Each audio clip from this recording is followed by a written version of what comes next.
Stand up, New York Giant fans. It's draft week, Baddog.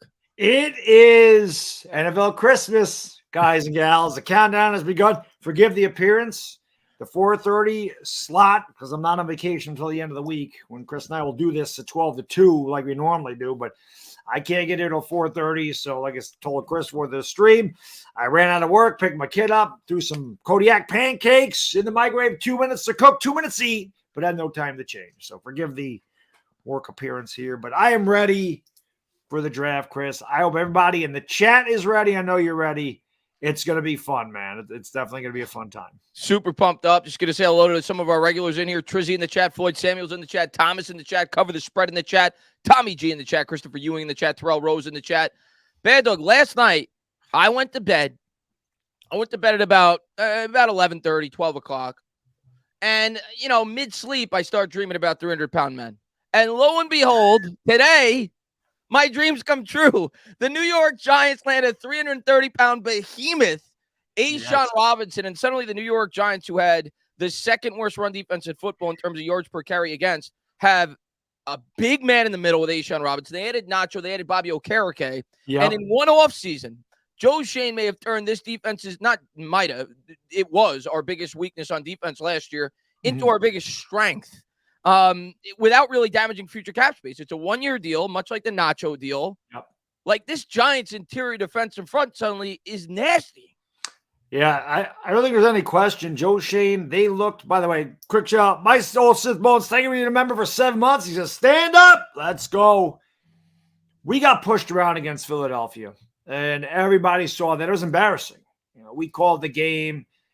You knew we weren't as good as Philadelphia on paper, which you'd hope they would have put up some kind of fight. They couldn't. They were out-talented. They were pushed around up front big time. Every time you turn around, they were blocking our linemen down the field 10 yards. They were running 9-10 yards at a clip. It was a piece of cake. So Joe Schoen looked at that and said, okay, we got to fix that. We can't do it all in the draft. Let's go out there and beef up that interior offensive line so we have more depth there so these guys aren't getting as many snaps. They're fresh. And we're not going to get pushed around up front anymore. So I love the move. And there was talk about this probably a month ago, and it kind of just died out. And then today I was at work, and I just I forgot if something popped up on my phone. And I'm like, hey, Ashawn Robinson. I'm like, I remember that. I was like, I thought it was like an old story. I'm like, and then I turned on there. It says like 14 minutes ago. It says Ashawn Robinson is going to sign with the Giants. So it's like, hell yeah, baby. Joe Schoen is making moves. Joe Schoen's making moves. And I'm going to tell you what. You could tell the culture that Joe Schoen is building with this football team because it just feels like a lot of these players are signing for at least slightly less than what they may be able to get in other destinations. You look at what these D tackles signed for this year. Dalvin Tomlinson got $15 million a year. This guy, you go back, watch that Super Bowl against Cincinnati, you could argue that he was the best player on the field. Yeah, he was unbelievable. When the Rams took on the Bengals, he signed for $4 million on a one-year deal. And I understand he's had injuries, and Darius Slayton, I think, probably took a little bit less to come back to it just feels like players want to be here, which is really the first time in forever that you could say that as a Giants fan. It helps when you win, Chris. And I think what people see is not just the fact that the Giants did win last year. Obviously, they didn't win the championship, but massive improvement getting to the playoffs. But players see the direction that the Giants are going, and they say, I'm going to get in here because the future is bright for the Giants. Let's get in here now. Let's help the Giants build the future. And yeah, man, you're getting some snot rockets in the middle of that lineup, man. I love it. I know you go to bed dreaming about 300-pound men. Now, I don't know what we're going to do in the draft. Obviously, we'll be talking about that all week, taking your questions. We'll do some mock drafts. We'll do that Eagles mock draft that we do every year. For sure. And, of course, we'll be covering the draft for you guys and girls. Hopefully, you're all here, tuning in, having a good time. It'll be very interesting to see exactly what the Giants do. There was Brandon Ayuk rumors are out there. Somebody told me, he came in a chat one day and said, man, I was on a 49er stream. These guys are insiders, and they say that the Giants are going to make a move. Now, I don't believe any of this stuff. Yeah. But they're going to make a move for him on draft. I'll believe that when I see it. If they ever made a move like that, forget it. But the first 2 rounds, it'll be very interesting to see what they do. I really think the first pick is going to be a wide receiver or a corner. I don't think they're going to go center there. I see a lot of mock drafts that have Schmitz actually falling to the second round, which that would be a steal. I don't know what they're going to do. And normally we go into this, saying that we're picking. It's almost like you could target guys. You had like 2 or 3 guys because you were drafting so early. Now you don't really know. So it's going to be interesting to see what direction they go. Yeah, you hit it on the head. In years past, it was pretty easy to, in 2020, you knew they were going tackle, if not Simmons, but I think most of us knew they were going tackle at 4. And last year, you knew it was going to be one tackle and either, a corner or an edge. That's what you knew going into the draft. And you knew the edge that it was going to be. It was going to probably be Kayvon because of how early we were picking in the draft. When you're picking 25, I kind of liken it to almost a second round pick, right? It's kind of when we got McKinney in the second round in 2020, where going into the draft, nobody would have said we're going to take McKinney because nobody thought McKinney was going to be there. And so I feel like when you're picking as late as we are in the draft, you're kind of just waiting to see how the draft board develops. And I think Shane is just going to take the best player on his board. But I think you could kind of read through the tea leaves with some of the additions that he made in free agency to say, all right, he's setting himself up to draft said position because he drafted it. Because so he may feel that corner is going to be the best player on his board when he picks because he didn't really address the cornerback position. So right, that's how you could project. But I think that's exactly what they're going to do. They're going to sit back at 25. They're going to wait to see who falls to them, and they're going to take said player. And like you said, it's impossible to project who they're going to take. I think where the draft is actually going to get interesting is after we pick at 25, because then that will start to impact what we may be able to do. If you say we go corner, you say, okay, well, now we kind of know what we're going to do at 57. We're either going to go center or possibly a wide receiver. That's probably what you're looking at with that pick. So I think you'll start to get a better grasp as to what they're going to do throughout this draft after they make their first pick. But I think you're just kind of in a wait and see approach to see who they could take. I agree with you that it's almost certainly, I wouldn't say almost certainly, but I would highly favor the possibility of a corner or wide receiver, but I won't rule out other possibilities. If there's an edge rusher that falls that people think's a top 10 pick to 25, I don't think Joe Shane's going to shy away from it. If they're, Branch, for example, the safety, a lot of people feel he's a top 15 player in this draft, depending on where he's on their board. I wouldn't be shocked if he took him. So I'm really excited to see who drops to us. And I think we'll have a better idea around pick 20 or so, where we could potentially be leaning. Hold on one second. I just want to shut this door. I hear my kid's tablet up here, and it's loud and it's annoying me. So I'll just say hello to a couple of people in the chat as you're saying that. What's up, Brandon Katz? What's going on, man? Zila Antonio Maffi. We'll see what's going on. And I saw a couple of people in the chat, by the way, Baddog. I don't know if you were aware. I wasn't aware until I saw a couple of people saying that Aaron Rodgers is a New York Jet. So that did happen, finally. Yeah, it's finally. Official. That's totally a Jets thing to do. Jets thing to do. It is. Yeah. It's totally a Jets thing to do without question. But I agree with you. It's going to be tough. I really do think it's going to be something on the outside, though. And I've seen so many mocks that have like every receiver going to the Giants. Not like everyone, but I've seen Quentin Johnston fall down there. I've seen Smith, Smith and however you say that, and Jigba fall down there. I've seen Jordan Addison fall down there. I've seen Jalen Hyatt been picked there. I've seen cornerbacks picked there. Then no one's taken them to pick Keely Ringo, which I thought was interesting because when I look at the best corners in the draft, I think he's a top 5. He's not the best corner. I like Banks, Maryland, but one of his weaknesses, Deontay Banks, is he's not a good man-to-man guy. Keely Ringo's strength is man coverage. And if you're in a Wink Martindale system, he might be the guy that fits. And that's the one thing that a lot of people may not look at is, again, if there's 3 corners on the board and Keely Ringo is the third best of 3, you got to think about the system that they're going to. What fits best for our system? When we did this draft last year and they took Wan'Dale Robinson with the second pick, Chris and I are both in the chat's like, that was interesting. But again, you have to realize that's a guy that they wanted for Brian Dable. You hit it on the head. I think as fans, we got to get accustomed to that. And it wasn't just the Wan'Dale pick. It was the Azudu pick. It was the Cordell Flott pick. It was several of their picks last year where you said to yourself, well, this guy was projected to go a round or 2 later. The Giants don't care about that. Right. Take your mock draft simulators, rip them up, flush them down the toilet.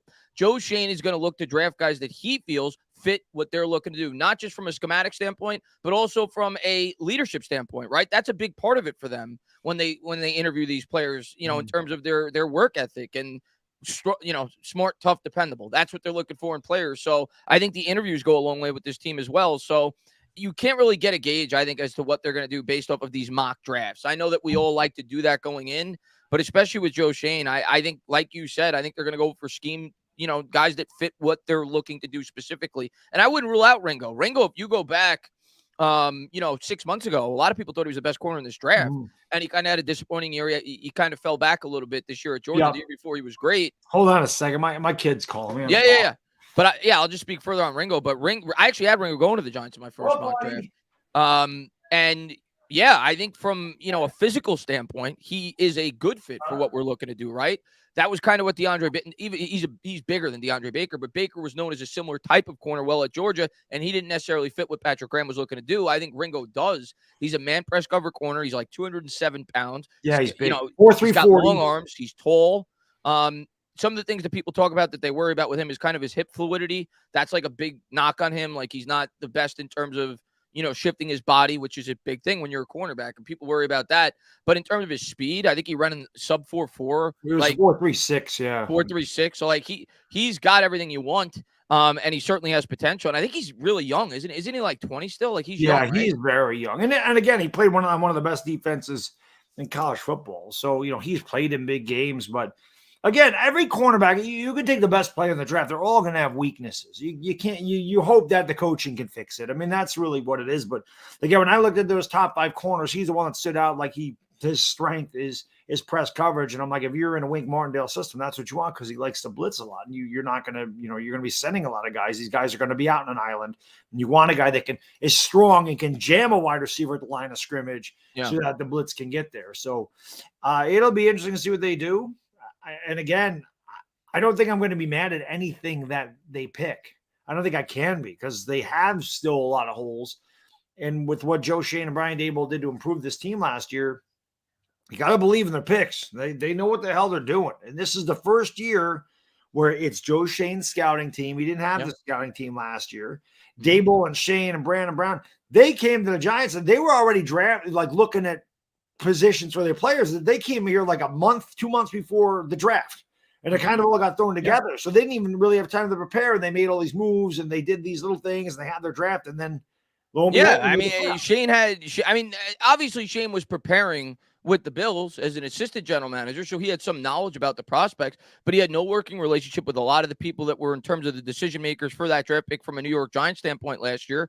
And he wasn't thinking from the standpoint of a Giants general manager when he was scouting those players. He was a member of the Buffalo Bills. He was with the Giants for 2 or 3 months before he made that decision. And I'm sure he probably only had like a month and a half once things started to obviously the excitement from becoming the general manager and everything else. He blew up the inner workings of the Giants. He brought in his own staff. He has a scouting department. He's now had 12 months as the Giants general manager scouting these players at the games. It is a completely different dynamic this year. I think the Giants are going to have a really strong draft because I think Joe Shane has shown you all the evidence in the world that he's able to get a lot out of, very little. What he was able to accomplish last year with a lot of the free agents that he was able to bring in, the production they got out of them. So I'm excited. And not to mention, I trust the brain of Brian Daboll and his ability to scan a lot of these players from an offensive standpoint and Wink on the other side. So I'm excited. I think they're going to knock this draft out of the park. I think the Giants are going to be a really good team next year. Yeah, I do too. Let's get to a couple of these super chats. New York Giants saying in the super chat, he says, "We are back." Rich Eisen show tweet. Yeah, I don't know why anybody's making a big deal about that. What was it? I didn't see it. So Rich Eisen tweeted out that I think like John Mara's daughter or wife or that one of the women related to John Mara was on his show. And she said like the Giants may do something big in the draft, but then she also said they may not. So I'm like, okay, like what does that mean? Like, it means it might be sunny, it might be cloudy today. Yeah, exactly. Like that means nothing to me. That's such a stupid tweet. So I didn't read anything into that. I know people are going to be. I'm not saying that something could happen. Who knows?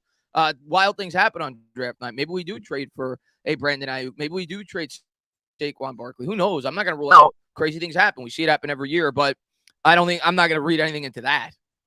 Yeah, well, that's why we have fun with the draft. That's why the draft is so much fun. And again, this year, even though, when you're picking top 5, you still, maybe there's a little question, but there might be 1 or 2 players where it's like, oh, we might take him, we might take him. When you're 25th, I mean, you could really go any place. They could trade that pick back. They could trade up. I mean, who knows? It's going to be fun. That I do know. Survivor Sam, thank you for the super chat. Wide receiver or O or D line in the first round.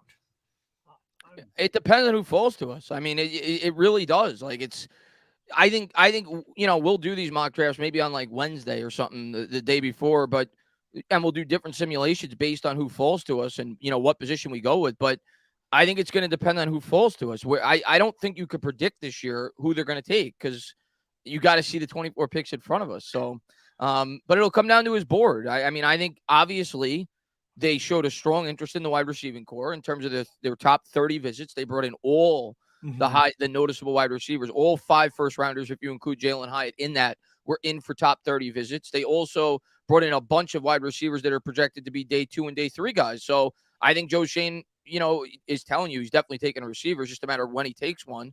And he's bringing in guys based off of, how the plan develops after round 1. Could they go wide receiver round 1? Absolutely. I don't want him personally at 25, but I wouldn't be shocked if they took Hyatt. I think a lot of people didn't take into account. Yeah, they brought in Hendon Hooker for extensive interviews. That could have as much to do with Hyatt as anything else. Correct. If you remember a couple years ago, we interviewed Herbert, and Herbert even said after we drafted Shane Lemieux, they asked him a lot about his center, and Shane Lemieux was the center at the time out of Oregon. So just because they brought in Hendon Hooker doesn't mean that that's the only guy they're doing research on. So we'll see. But yeah, I definitely think we're taking a wide receiver. I just don't know if it's going to be round 1, round 2, round 3, round 4.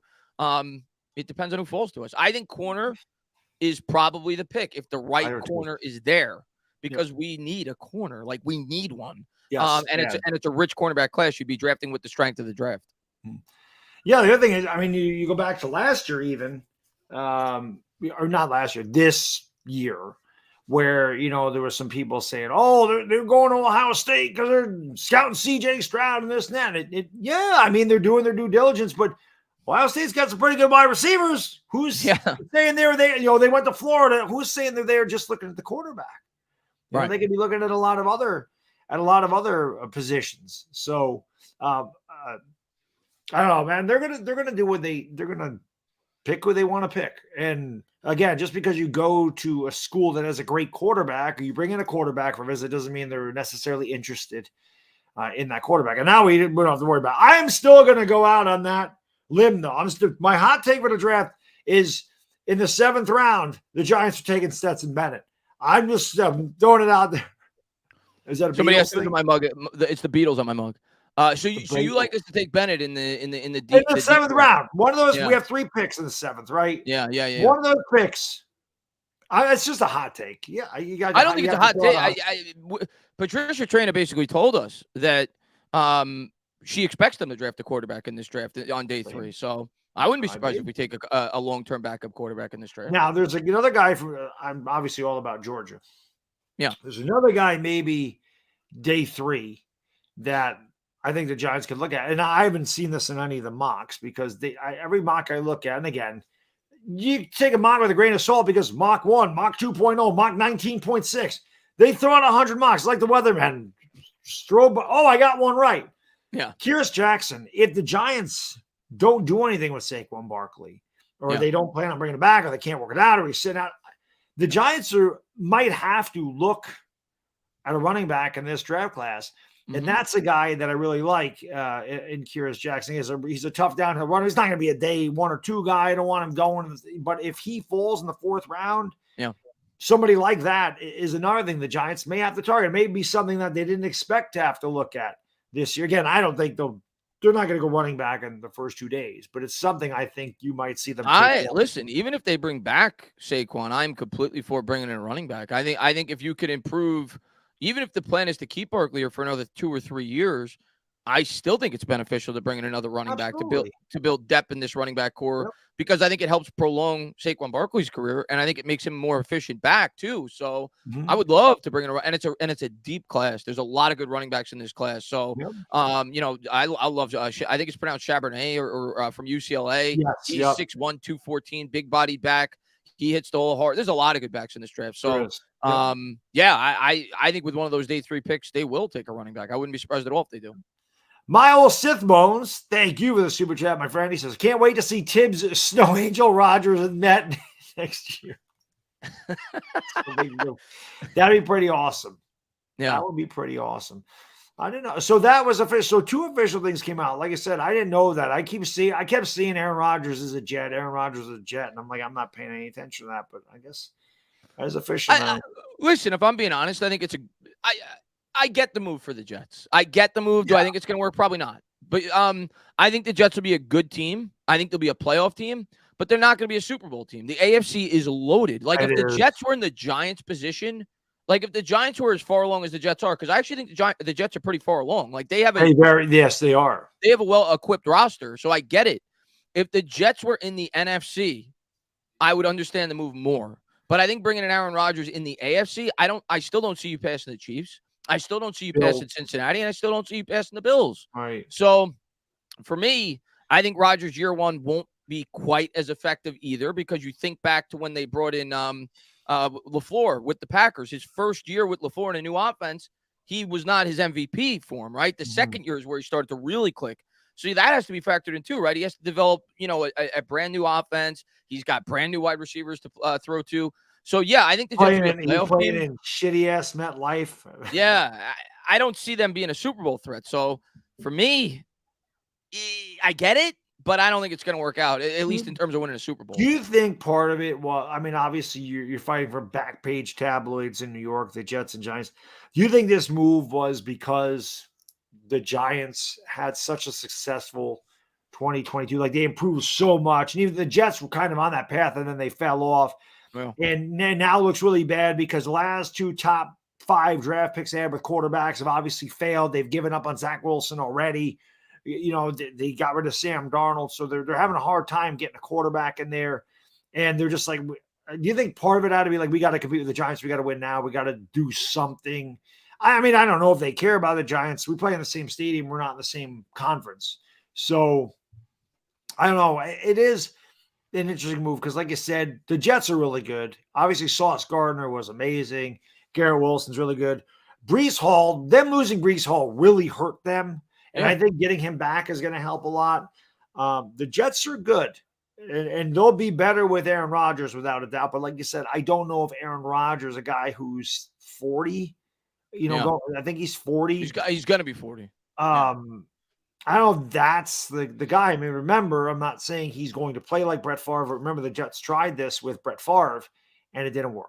They tried it with Boomer Esiason, and it didn't really work. The Jets have done this in the past, bringing in these veteran quarterbacks that have had success in other places, and then they get to the Jets, and, well, the Jets will jet. I mean, it could work. I'm not, I don't think they did it because of the Giants. I think they did it because their general manager sees they have a window, and he screwed up the quarterback pick with Zach Wilson, but he has a far along roster. Where, he didn't lose his job because of how well he built the rest of the roster. Right. And he thinks he has an opportunity. He kind of envisions it probably the way that the Denver Broncos did when they acquired Peyton Manning. And that obviously worked. They won a Super Bowl kind of in spite of Peyton Manning at the end, but obviously Peyton had great success with the Broncos for the first 2 or 3 years there. Yeah. So I get it. And maybe it will work, but I just don't see them as being a Super Bowl threat. Right. I see them being as a playoff team. I think they're going to make the playoffs for the first time in they stay healthy. like 12 years or so. It's been a long time for the Jets. So I think they'll make the playoffs. I just don't see them being a Super Bowl threat. Nate, thank you for the super chat, brother. He says, the boys are back. Great to see you guys again. Thank you. Ashawn's a great signing. Now let's get that cornerback day 1, center and wide receiver day 2 pumped for Thursday. I think we all are. NFL Christmas, baby. Yeah, I can't wait. I can't wait to see how we continue to build this roster. I love the Ashawn. I said it in my video today, like the Ashawn Robinson signing for me, it's obviously not our biggest signing. Like obviously the trade for Waller or the addition of Bobby Okereke. Yeah. But for me, I'm almost most excited about this one because I just feel like it's the bow that you put on top. Like it just completes the front seven. Like now you have that depth, and you think about how much more effective Leo and Dex are going to be closing out games because now they're going to be a little bit more rested. They're going to have a little bit more juice in the tank because maybe now they're taking 4 or 5 less snaps, or they're not asked to do quite as much when they're in there because there's more talent around them. Right. So I think the added depth to this interior defensive line is so important to this football team.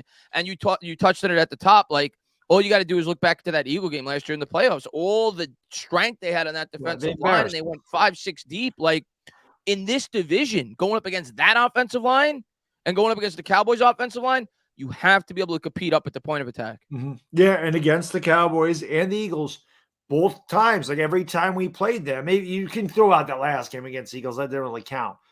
But the 2 games the Eagles just beat the holy hell out of us.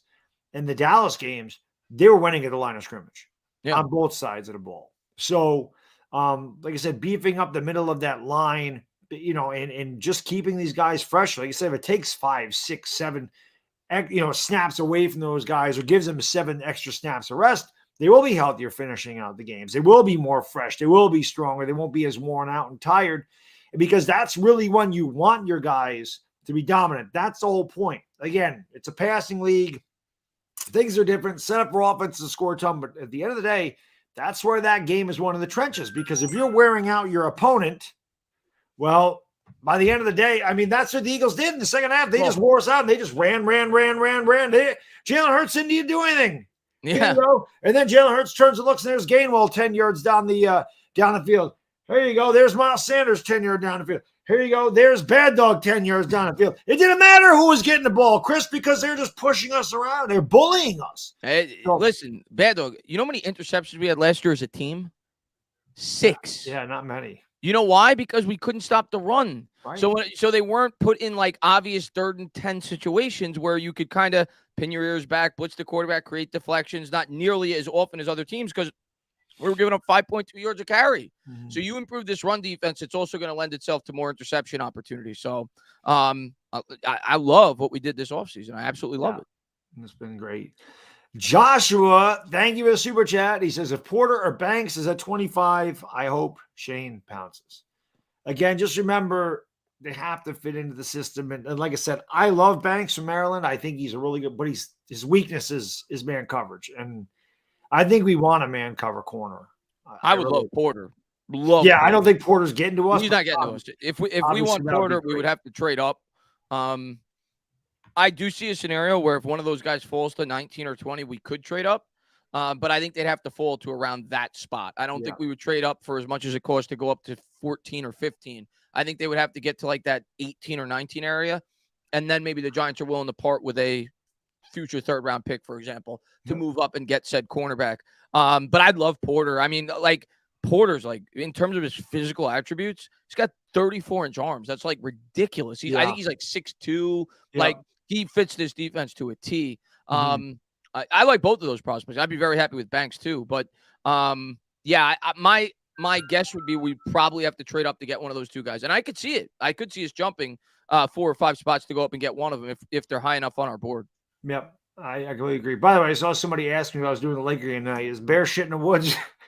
I'll be live for that, of course. Of course I'll be live for that. Trump Dog will be there too, so you want to tune in for sure. New York Giants, man, thank you for the super chat. I appreciate it. I'd rather go wide receiver in round 1, deep corner class. I think the tweet can indicate that if a wide receiver they like isn't there, they could trade 25 for 1. They could trade 25 for a receiver. The only wide receiver I could see is trading a 1st round pick for. It's not Hopkins because of his salary and his age. It would have to be Ayuk. And the Giants could alleviate the cap hit by giving him a contract immediately. Yeah. So. Yeah. I don't know. I know it's been a dream of Giants fans for a long time, and I haven't been keeping up with the Ayuk situation. I don't know if he's been demanding out of San Francisco. But outside of something, can't afford to keep him, Chris. I think that's what they're going to run into. Yeah, but they still have the 5th-year option next year, and I know the 5th-year option for a wide receiver is still pretty high. But they're trying to compete for a Super Bowl this year, so I'd be surprised. I would be very surprised if they were willing to trade Brandon Ayuk during the draft. But hey, if they are, oh yeah, I think Brandon Ayuk could have a Stephon Diggs like jump if he got put in a situation where he was the featured wide receiver of an offense. Like his route running is that elite. Like he's super crisp when you watch 49ers games in terms of his ability to create separation, his quick twitch ability. So I would love a guy like Brandon Ayuk. I personally don't see it happening. I don't think he's going to become. I hope he does, but I don't think he's going to become. I don't think it is either. It could be smoke and mirrors, but you never know. No, you got my guy Cheddarhead in the chat. He says depression settling. Poor Cheddar, man. Clippers fan. They're down 3-1. Obviously, Kawhi's been hurt, and then he's a Packer fan, and obviously Aaron Rodgers not gone. So my guy Cheddarhead, I love him. He's having a rough week. Let me get to some of these members chats before I lose them. Otis the Cow, thank you for being a member 2 months. He says, the crew that's better than ESPN is back. We appreciate that. Here's my first three: Addison, John Michael Schmitz, and Julius Brents. I'm gonna let you know. I'm just gonna tell you what Patricia told me. You weren't on the last live stream. No, I was on vacation. Yeah. She told me I was at Disney World. You were at Disney World. She told me after the stream that Jordan Addison is number 1 on our board for wide receiver, according to her sources. It makes sense. I mean, he's one of the best. Yeah. So take that for what you will. He's definitely. I don't know if he'll be available, but. Yep.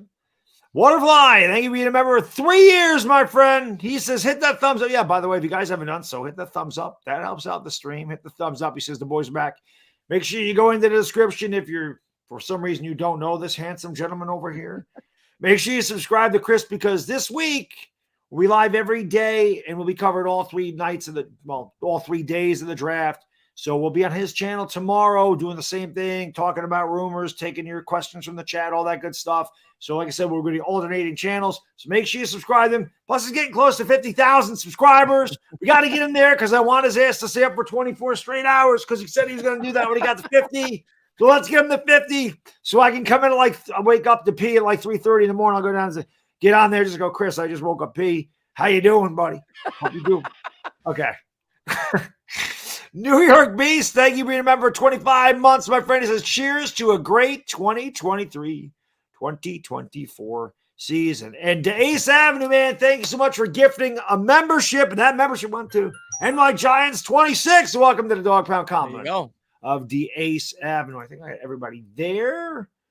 And okay, Giants and Fantasy, thank you for the super chat, brother. What are the odds the Giants trade back in this draft for more picks? I think it's possible. Yeah, I definitely think it's possible, especially if, obviously I think the likelihood goes up significantly if a quarterback drops. Like if a Will Levis drops, for example. And I'm not ruling that out. We saw Aaron Rodgers drop in the draft too when he was supposed to go top 5. He ended up going 25 to the Packers, right? Or whatever he went. It was in the 20s, I think. So I won't rule anything out. But yeah, if a quarterback dropped to where we were, yeah, I could see a team, picking in the early 30s of the second round saying, yeah, let's move up and go get this guy. So that's a scenario where I could really see a team looking to move up. But yeah, I'm sure Shane's going to explore all of his options. But this is the one draft where I've said, and I may be wrong, if the Giants are going to make a trade this year, I actually think it's more likely we trade up than trade down. Right. Because when I look at the teams picking in front of us, and I project what I think they're going to do, I think a lot of those teams have the same weaknesses that we do. I think a lot of those teams could target a wide receiver, could target a cornerback. And if you're the Giants and you have, say Deonte Banks is there and he's third on your big board at the cornerback position, you really like him and you think there's no way he's going to get past 20, 21, 22, 23, 24 and get to us, I could see the Giants making a move. So I actually think it's more likely we'll trade up than trade down, but I definitely think there's a possibility we could do either. Yeah, it's definitely. Let me run upstairs real quick because my son, I know he called me. He's like, he had to go to the bathroom, so I just want to make sure he's okay. Because if he's up there, calling me, I'll be right back.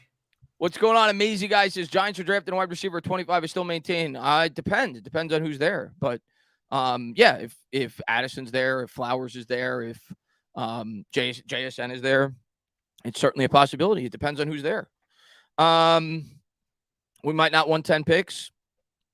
I think we do. I don't think the Giants are in a rush to trade away their picks because of what Joe Shane said in one of his most recent press conferences where he said it's extremely valuable to have as many picks as you can so you can have guys under a cost-effective salary as you build up your team to help special teams, to help, the little parts of the roster. So I don't think we're in a rush to trade those picks, but I do think if the right situation presents itself, we wouldn't be allergic to trading them to move up. What's going on there, Christian Pena, man? Thanks for popping in the stream. What's going on? A kid called Chris. What's going on? Knicks at 5. I'm going to go Knicks at 6. That was my series prediction before the series started. So I'm going to stick with that. I do think the Cavs will rebound and win at home, but I think the Knicks will close it out in 6. Opinions on Johnston. I'm super high on him, which seems unpopular. I like Johnston. I just don't think the Giants are going to like him for our offense.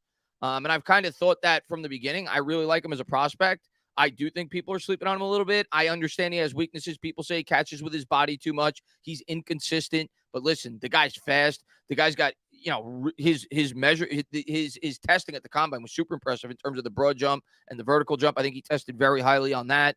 And his production at the collegiate level, and he's really tall. I think he's 6'3", and he's got good speed for a man of his size. So I like Quentin Johnston. I just don't think he projects to be the type of wide receiver that the Giants are going to value in this offense. So even if Quentin Johnston was there at 25, I wouldn't be surprised if we let him go past us.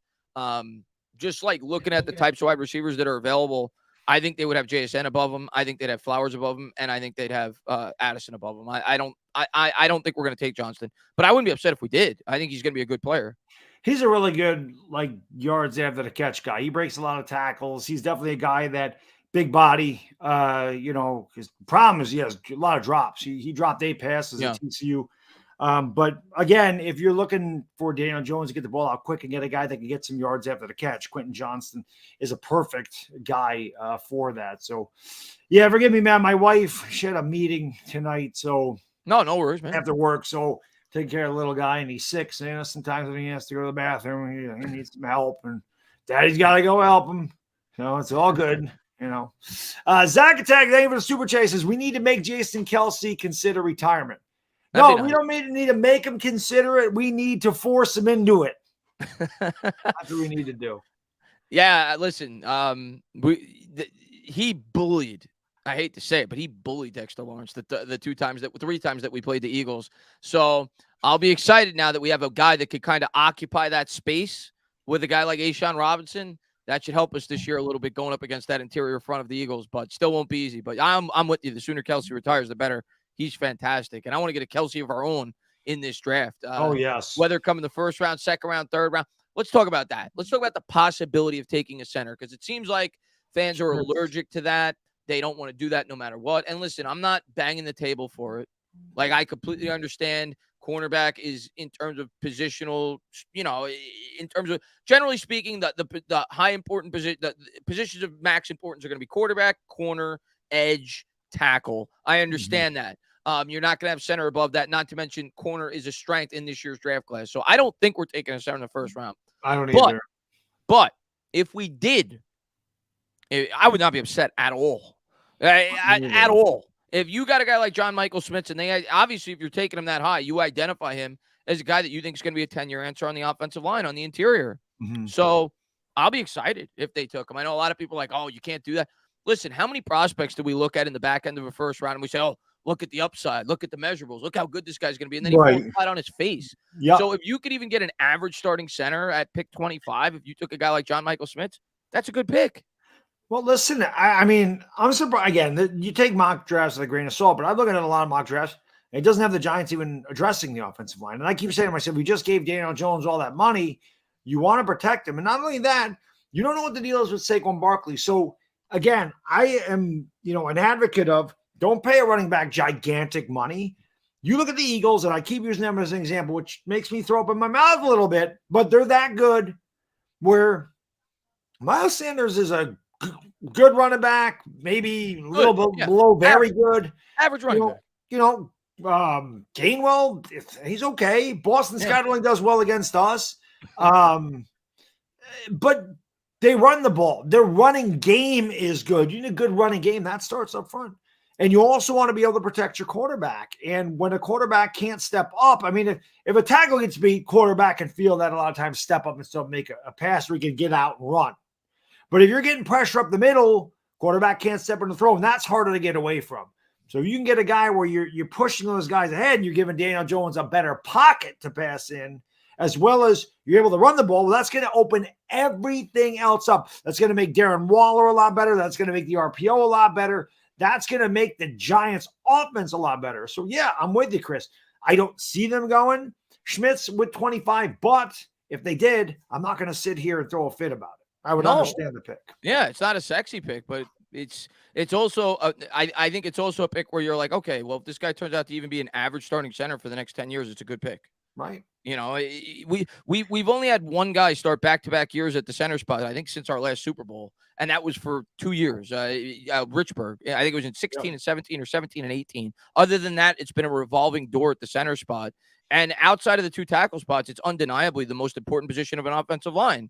So Yeah, I would love it if they address that. If it's in the first, second, third round, whatever round it is, we need to hit on that spot. We have to find a long-term answer there. But I'll tell you what, every time I hear Shane talk, and it could be a smokescreen, but it seems like Shane has been very straightforward since he's been the general manager for the New York Giants. He doesn't really beat around the bush. He gives you as much information as he can without tilting his hand.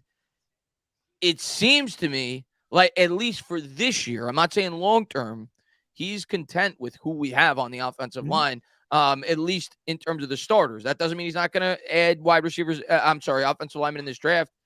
But just the vibe I get, I don't think he's going to prioritize taking a center in the first or second round in this year's draft. Yeah. But I'm not going to be upset if he does. Let's put it that way. Big move. They wait to remember 8 months. You guys going live with Patty this week?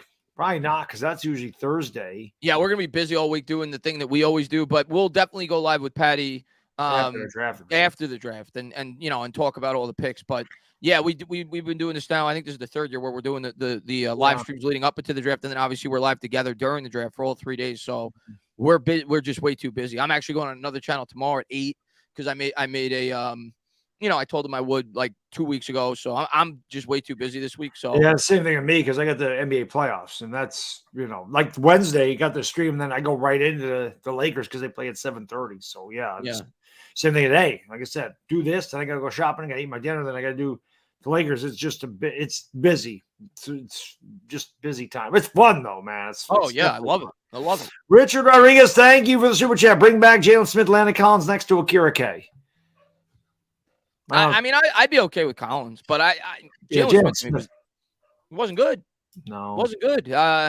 Ojulari's healthy. This year. I'd sooner just hope like guys like McFadden get more exposure. What's his Mike name? McFadden was not bad at all. Who? He played. Mike McFadden. He's okay. Yeah. And then the guy that we drafted that got hurt in the 6th round, the linebacker. What's his name again? Oh, Darian Beavers. Him. Get him back. I'd rather and maybe draft another linebacker at some point in this draft. Yeah. So I'm good on Jalen Smith. I don't think he was. I'm anxious to see what Darian Beavers can do. You and I loved him. Oh, he was a lot of Giants fans loved him, and then he got hurt, which sucked. And I'll tell you what. I went to training camp, 3 times last year, and I was very pleasantly surprised because you read the scouting report, you read what people say about the guy, you watch his highlights, and you're like, okay, he's known as a weakness in coverage. It sounds like he's going to be like an old school, run stuffing type linebacker. He's not a guy that's going to kind of be able to do multiple things.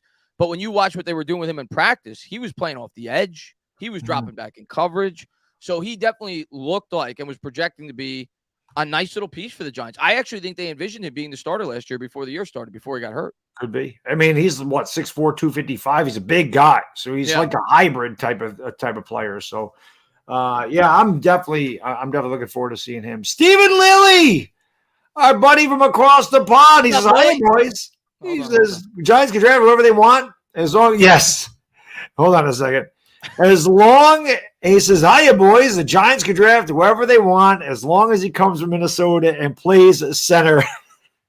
Let's go, Giants. What's up, Lily, man? Good to see you, buddy. Lily's been a subscriber of mine since basically the beginning of my channel, and every time he pops into one of our streams, he always says we have faces for radio. Correct. So every time you come in and say what's up, just out of respect for you, I don't want you to go blind. I make sure I turn the camera off for a minute, Steven. Man. But thanks so much for popping into the stream. Hope you're doing well. Good to see you, buddy. Hope everything's good over in the UK. Absolutely. Yep. And that's the whole thing in the UK. Good to see you, Steven. I know it's not good for him to see us, but we should have warned him before he turned the cameras back on. But I hope everything's well, buddy. And obviously he wants John Michael Schmitz from Minnesota. That is his guy. For sure, man. So I love it. Again, won't be upset with that at all. Demir, thank you for the super chat. Jordan or JSN, I'm on my knees praying. Listen, if they get, I'll be excited. If you get Addison, I don't think Addison's going to be a number 1. Like in terms of being, when I say number 1, I mean like a top 10 receiver in the league. I don't think he's going to be that. I don't think any of the receivers in this draft. And who knows? Nobody thought Justin Jefferson was going to be either. So it could certainly happen. Actually, fully 500. He thought he'd be ass. Yeah. So it could certainly happen. But I don't expect him to be a number 1 wide receiver. But I definitely think he could be a really good number 2. And I think he could be kind of what Devontae Smith is for the Eagles. Like a Yeah. really good number 2. And if you were able to add a premium wide receiver in 2024, suddenly you got a dynamic wide receiving core. So I wouldn't be against that pick at all if he fell to us at 25. No, I would love that. Jordan Addison's really, really freaking good. I mean, I understand you want to do that. Like we talked about this, and I was talking to my brother-in-law about this Saturday. Still not a Daniel Jones fan, and that's always going to be a point of contention for a lot of Giants fans. And I told him, I said, listen, I got on board Daniel Jones last year because Daniel Jones dealt with a lot of crap. He improved. Everything I thought, everything you and I talked about him, we didn't think he was going to come back. And we said if he was going to, these are the things he had to do. He had to get better. He had to win games, and they might have to make the playoffs.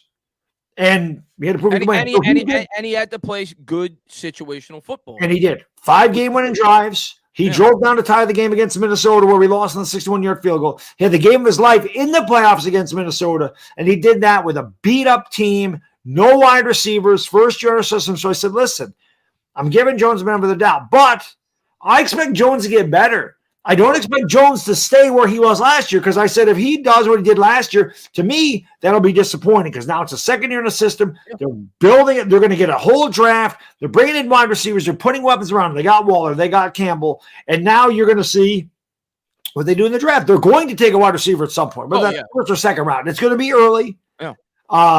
So, yeah, I mean, I would be disappointed if he put up this. He has to get better. I'm not saying he's got to throw 40 touchdowns and beat Pat Mahomes, which is what some guys want him to do. Yeah. But there's only one Pat Mahomes. That's ridiculous. There's only one Trevor Lawrence. There's only one Joe Burrow. Like, they don't grow on trees. And everybody's like, you got to take Anthony Richardson. You don't know that Anthony Richardson's going to be like those guys. Listen, they didn't pay him $40 million to not put more on his plate. So I think it's pretty obvious next year, especially with the additions that we've made, the things that you mentioned, the second year in the offense, more chemistry with the wide receivers on this roster, the added weaponry around him. I just think it's common sense. Daniel Jones is going to have a better year. It's just a question of how much better of a year is he going to have. But I think Jones is going to have a big year. I don't know how big. Like, I don't want to put stat predictions out there. Right. Like, oh, Chris, you said 35 touchdowns. I don't know how big. But yeah, don't do that because people would say that. Yeah, he's going to have a big year. I think he's going to have a much bigger year than he had last year. I think you're going to see a much improved quarterback. So I can't wait to see what he looks like this year in the Giants offense. Another receiver that kind of excites me if the Giants don't go wide receiver in the first round of this year's draft, it's kind of in that second to third round area. The Giants brought him in I think they brought him in for a top 30 visit. I know they visited him. They talked to him. That's for sure. Tyler Scott out of Cincinnati. I've looked at some highlights of this guy, some film breakdowns, and he has something in him that we just don't have in this offense. And now maybe we do with Paris Campbell. This dude is explosive. When you watch his breakaway speed after he catches the ball, it looks like he takes slants to the house routinely, and it looks almost as if he gets quicker after he catches the ball. Like he has that breakaway speed. Acceleration. He's got quick acceleration. So I'm a fan of him out of Cincinnati. That's a guy I'll certainly have my eye on if we don't go wide receiver in the first round, either at pick 57 or 89. Tyler Scott's a name that I certainly have in the back of my mind. I like him. I'll have to check him out for sure. Yeah. L.A. Lou, the legendary L.A. Lou. I always say that L stands for legend. And he says, you guys don't know how much it changed you guys don't know how much my life has changed since I started following you two New York wackos. The Giants are now tied for my number 2 team with the Steelers. We appreciate that, Lou. Appreciate that, man. Thanks. Lou's awesome, man. Always supporting us. Great guy. Yeah, I'm interested to see what your Rams do this year. Did they bounce back? They had a lot of injuries last year. Like they to me one of two ways. Problem. By the way, I want to get Lou's take, Baddog, on who we just acquired because obviously he did good things for the Rams with Ashawn Robinson, right? And I think that's a really good pickup for us. But I'm interested. The Rams to me are one of the more interesting teams this year because I could see them completely falling off the map and then just starting a rebuild going into 2024 and just knocking it all down, or they could rebound and be a really good team. So they're kind of a enigma for me right now. I don't know what they're going to look like going into next year, and we actually play them, so that'll be an interesting matchup. Right.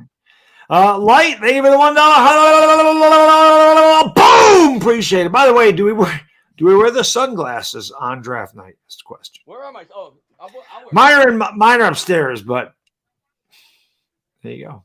Wonder if we should wear them. Our future's so bright, we got to wear shades, baby. You know what? We'll let the chat decide, right? Because we're not going to do the live reaction this year. We said that last year. We'll just do the live stream. Yeah. So we'll let the chat decide around pick 23 of whether or not we're going to roll with the shades or not. But if it's going to bring us luck, I'll do whatever it takes. Exactly. It was working pretty good. Everyone's like, put the glasses on against the Eagles. We're like, nah, that ain't going to matter. We need to put a defensive line out there that doesn't get pushed around. That wasn't doing anything there. Dennis, thanks so much for the super chat, man. Appreciate you, brother. He says no free agent wide receivers again next year. Borderline number 3 is getting 10 mil is insane. Much more cornerbacks for cheap. Round 1 for cheap. Pay with upside to be a number 1. I don't think the Giants would go after. Again, we'll have to see how the season plays out. I'm not going to get into next year already, like as far as wide receivers go. Yeah. But Dennis, I think we'll see because they have Paris Campbell, right? They can bring him back. That's very possible. And then I still think they're going to draft the wide receiver early. And we have Wan'Dale Robinson. So I think Joe Shane is going to has made all the moves he's going to make. And I do think that there's a draft coming. If there is not a trade, who knows? And again, it's highly unlikely, but they do go out and get a Brandon Ayuk. I think this year is going to be I'm going after the wide receivers. We're going to fix that up. We're going to sew that up. We're going to push on. Next year we'll go somewhere else. So I do think that he's kind of looking at it like that. Let's get that out of the way. Let's get Daniel Jones these weapons, get him some rapport, get him some chemistry, and then we'll start to build the other pieces. I think they're going to add, in the next 2 years, I think they're going to add 2 long-term receivers. I think they've got one on the roster right now, and that's Wan'Dale. Paris Campbell, maybe. I don't know. He's still relatively young, but injury history, there's a reason we signed him to a 1-year deal. But I think we got one long-term answer at the wide receiver position right now. I think Slayton's a stopgap. I think there's a good chance Slayton may not be with the Giants after this year because he's only like $1 million dead cap hit after this year. But he's a good guy to bring back. He's got chemistry with Daniel Jones. But I think over the next 2 drafts, they will bring in 2, whether it be a trade, whether it be a draft pick. I think in the next 2 years, the Giants are going to get 2 long-term answers at the wide receiver position. I'd be surprised if they don't. I agree. By the way, I know Papa Gooch was in the chat. He's got to be very happy that I didn't shave. He's got to be very happy that I have the shadow working. There you go. Bob Wells, thank you for the super chat. My friend was going to see Bob in the chat. This is how you know. By the way, I just want to throw out Rashid's right. Hodgins, you could throw in there too. Yes. Probably a long-term answer. Yeah. Good call.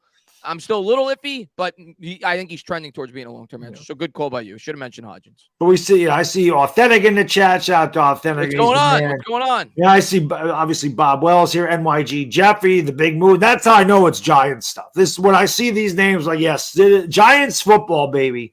Yeah. Giants football. We get Giants football for like 2 weeks. And then we go on a hiatus until like July when training camp starts to kick up and all this other good stuff. Obviously, if anything happens with Barkley, that type of thing. But for the most part, it becomes baseball season, which Chris and I still have to figure out the schedule. We do want to do that. Yeah, for sure. After the draft, after the playoffs, because you're busy with the Lakers and everything. So after the NBA playoffs, we'll definitely do a baseball thing for sure. Bob, thank you for the super chat. Says, I know he won't be there, but I love Porter. On a happy note, my brothers, I'm going to be a grandfather in November. Go Giants and go grandbaby. Congratulations, awesome, Bob. Congratulations, man. Congratulations, awesome stuff. Yeah, I'm a huge fan of Porter. Huge. I just don't. So do you like the vanilla porter? Do you like the mother's milk porter? For the draft. Oh, gotcha. I may draft a porter to hope we get Porter. Right. But, I may drink a porter rather to hope we draft Porter. So we'll see. But I just I don't know. I think he's going to end up with Washington. I'm going to be very upset about it. I think Washington's going to take him with their pick.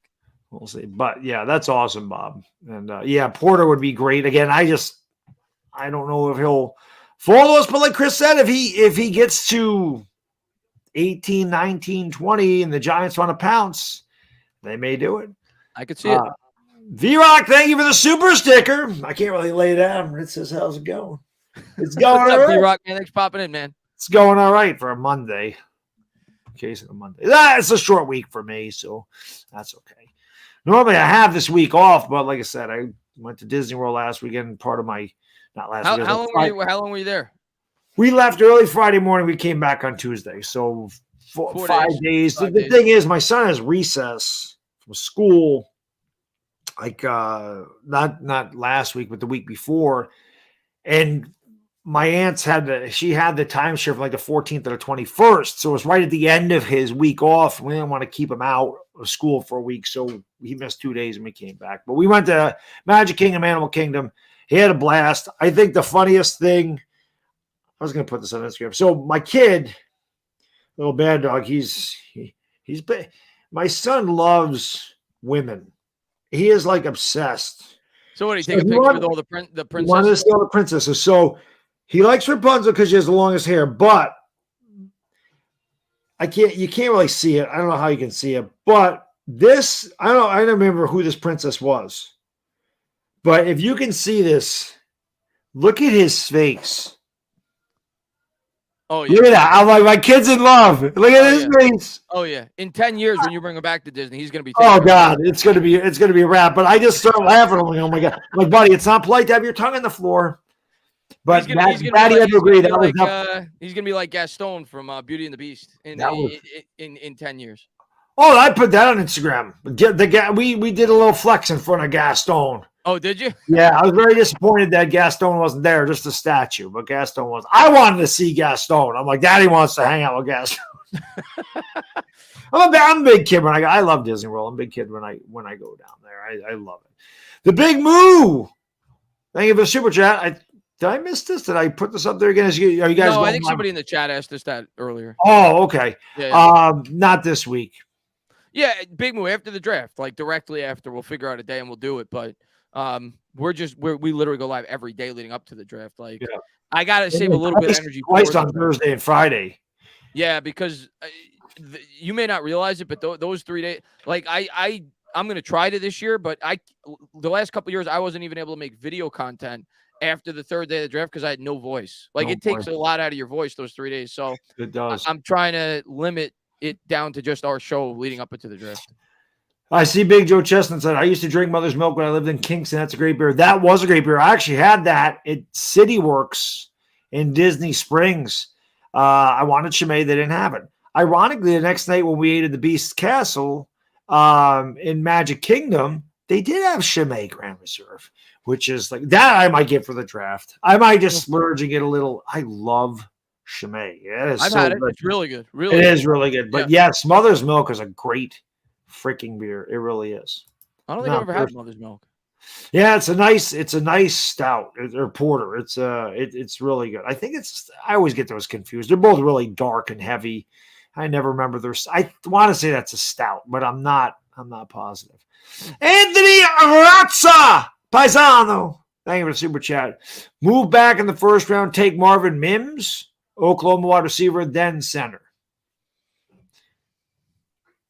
I mean, they've shown interest in Mims. I know that I think they visited him.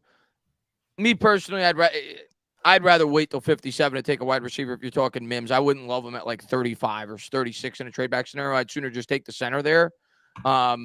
If that's what you wanted to do, I would assure that I got John Michael Schmitz if he was there at 36, 37, and then, take my luck with a wide receiver at 57. That's just me personally. But yeah, the Giants have shown some interest in Marvin Mims. They did. I think they did. I don't know if they went for an official top 30 visit, but I know they at least, went to a workout of his. I know that. Right. Yeah. By the way, you know him well. You're an Oklahoma fan. I do. I like Marvin Mims, but again, I would not want him. There's the other draft, the other wide receivers I think that are mocked to the Giants are better than Marvin Mims. Again, if Marvin Mims is there at 57, it's a steal, but I probably wouldn't want him at 25. He's really solid, but I don't think he excels at anything. You know what I mean? Like he'd be a good, I think he's going to go early second round. I could see him going around 38, 39, 40, somewhere in there, but I wouldn't. But if you move back, like if the Giants move back, say to 36, if they moved out of the first round and got extra, I don't know if they're going to do that, but say all the corners are gone. Right. And they're like, we can trade back and get a Marvin Mims. If all the receivers and corners are gone that they like, and they say we can trade back, nobody's there, and they can get an extra couple thirds or whatever, it's possible. Yeah, it's possible. I just think that there's going to be wide receivers comparable to him at 57. So if I traded back to 36, 37, I think I'd rather go somewhere else, whether that be edge, whether that be maybe a wide receiver that we didn't project to fall that far. But hey, if they trade back and that's the route they go, that's the route they go. I'll trust it. But I don't see us taking Mims. I think the earliest we would take Mims is at 57. I just think there's a clump of like wide receivers that are in that block, and he's one of them. Yeah, I agree with you. Again, he doesn't stand. He's good, but he doesn't really stand out. Yeah. By the way, 550 in here. Thank you, guys. Make sure you hit the thumbs up. It helps out the stream huge. Hit the thumbs up. Make sure you subscribe to the channel. More importantly, go into that description. Subscribe to the handsome guy over here. We're going to be over on his channel tomorrow. I'm doing the same thing. Like I said, we're going to be talking about the draft rumors, taking your questions from the chat, obviously. And, of course, we'll do some mock drafts as well, which is always fun. I'm looking forward to it, guys. We're going to be live 4:30 tomorrow, 4:30 Wednesday, 4:30 Thursday. No, not 4:30. Early Thursday. Early Thursday, yeah. Like 12 to 2, I figured. Yeah, we'll figure it out. We'll do maybe because I'm off Thursday and Friday, so we can do it earlier. Yeah, 2 to 4, get ready for the draft. And then the draft at night. Yep. Yeah, because I don't want to go 4:30 to 6:30, and then we don't have time to eat, and then we got to get ready, Chris. We got to have a nice dinner, good beer, good company. Can't wait. Rock and roll, baby. Guys. And the excitement of this draft is going to be unlike other drafts where now we're like really interested in the first round of what other teams are doing. Now, I feel like the first like 9 or 10 picks are boring because you're like those guys that are going in the 9 or 10, unless there's like a shocker. Because then you're like, oh, that's awesome. Because that was a guy that nobody thought was going to go. Right. A lot of people thought were going to go after us. And it does happen. The Raiders with Clay and Farrell a couple of years ago when they took him 4th overall, a lot of people thought he'd be a late first round pick. But after you get out of the top 10, that's where I'll start to get, excited. I'm like, okay, this guy's dropping a little bit. He's still going. Right. Yeah, that's the fun thing is you picking this late. Chris and I have never done a draft where we picked this late in the first round where you get to watch and see what everybody else does. And then, like you said, as if you have a guy, say Jordan Addison's your guy, or Jackson Smith and Jigba's your guy, or Deontay Banks is your guy, and you see them, you get to 18 and 19 and 20, and he's not taking. Then you start getting anxious. Like, just get past this team. And he goes 22, and you're like, damn it, I wanted him. Like, it's a lot. Yeah. So it's going to be fun. It's always fun. I'm really excited for it, man. I'm really excited for it. It's always a great night. It's a lot of fun. And I plan on having a few beers myself because I'm off on Friday. It is what it is. I'll just not eat a lot during the day on my dinner, but I'll cut out one of those meals. I'll cut out a pancake meal with the carbs, and that way we're good to go. Sure. L.A. Lou, the legendary. Thank you so much, man. Really appreciate it, brother. Thank you. He says Rams will at least contend for the division. Our injuries allowed our youth playing time. We'll be back healthy and deeper. We have $7 million in cap space this year, but $77 million next year. We have 11 picks, but we're good with undrafted free agents. Hey, man, listen, the Rams have a great head coach. If they could stay healthy this year, I could certainly see them bouncing back and being a really good team in the NFC. And the NFC is wide open. It's weak. Outside of the Eagles and Niners, like there's no super team in there. And even the Niners right now with the quarterback injuries. So it's open. I could certainly see the Rams bouncing back and being a really good team this year. Chris, peace. Thank you for the super chat, my friend. Appreciate it. Who do you see falling in this year's draft? I don't know yet. Chris, there's always some kind of thing that happens the day before of the day of, which drops. Yeah. Something comes out inevitably, like the Laramie Tunsil thing. Yeah.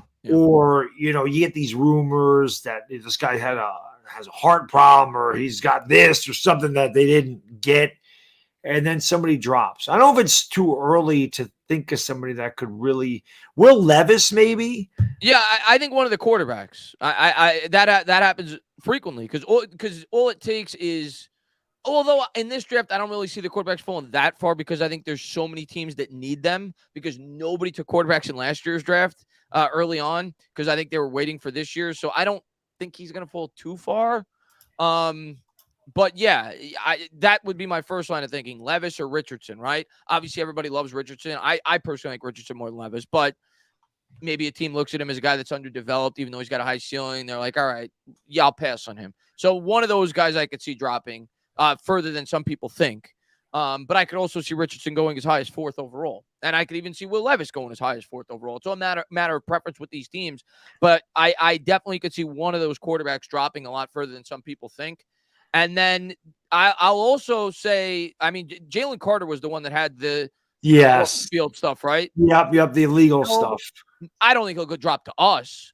But for a guy that was kind of a consensus top 5 pick, maybe he could drop outside of the top Eagles. 10. Just talk about him dropping to the Eagles. Maybe he could drop to 10 or 11 or 12. I could see that. I'm trying to think of other. Hopefully, one of the corners drops from a Giant standpoint. I don't know, but yeah, I would say the quarterbacks are always going to be the most likely candidates as potential guys that could drop a lot further than a lot of people may anticipate. Yep. A lot of people. I just see a couple of things. Richardson would drop. Richardson's a bust. Richardson is a project. He's a project. Yeah. Great athletic talent. I don't know, but I don't know if he'll ever be a great passer. I don't know.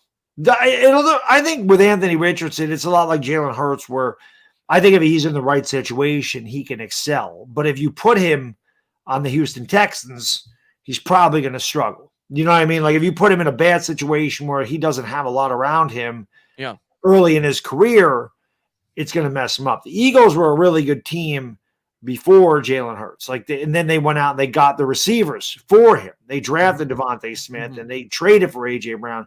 And that just made him a lot better. It put him second in the MVP category this year. So I think if Anthony Richardson has the type of team that the Eagles have, I think he could be really good. If he has the type of team that the Giants had last year, I think not his first year, at least he's going to struggle. Right. Yeah, and a lot of times if you get a young quarterback that goes into that situation and they're getting their ass kicked or they're throwing interceptions and they lose confidence, it can hurt them. Yeah. Look at those Jets quarterbacks. I think that had a lot to do with Zach Wilson falling. And also it depends, not that he's going to New York, but if he went to a big media market and there's a lot of pressure on the kid, that can build up too. It really depends. I think a guy like Anthony Richardson, it's going to depend on the situation whether he succeeds or fails. I think the best wherever Trevor Lawrence went, he was going to be great. I don't know if they're going to do it. They probably won't, because I think the Lions look at themselves as contenders this year. Because I do think the Lions are they're definitely an improving team based off the year they had last year, and they have a lot of nice pieces. I think that's a perfect fit for him. The Lions have built up a great offensive line. They have one of the 5 best offensive lines in football. They've got their weapons are underrated. They have some good weapons on that team, led by St. Brown. Great coach. Good coach. And you could sit and learn under Goff for a year, right? I think that's an ideal spot for him. I think Seattle's an ideal spot for him as well. You sit and learn under Geno Smith for a year. But I don't know if those teams are going to draft a quarterback. But if that, to me, is like a perfect spot for a guy like Anthony Richardson. You could sit, you could learn, no pressure for a year, and you get inserted into a really good situation. I just don't know because I could see the Lions going quarterback because they have 2 first-round picks. And if you're the Lions and you're projecting yourself to be a really good team, you don't know when you're going to be picking this high again, right?